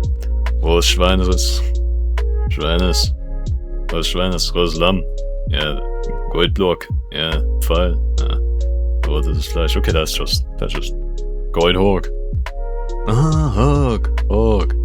Goldhawk. Yeah, I get it. Eisengruppen? Damn. I'm learning so much about my own language, man. It's beautiful. Ah, okay. They won. Oh well. I guess that's the end of episode 1. What the fuck? I am so... That was not 60 minutes, man. That was not 60 minutes. Something's wrong with my fucking software. With the mod that I installed just to make the days longer. But if it says it's day 1, then it ends today, okay? Ever thought about probability and chance? The fact that your life could have gone 1,000 different ways. And yet, you are where you are right now. There's nothing you can do to change it. And maybe you even like being where you are right now. But the only constant in the universe is constant change. So you will never stay where you currently are. And you will never keep what you already have. You will keep losing and you will keep gaining new things. And there are many who try to fight it, many who try to delude themselves into thinking that there is another way that they can truly keep and never change, that the way they are is how they will always be. But simply by having already woken up, having lived through another day, the person going to sleep that night is not the same person who woke up that day.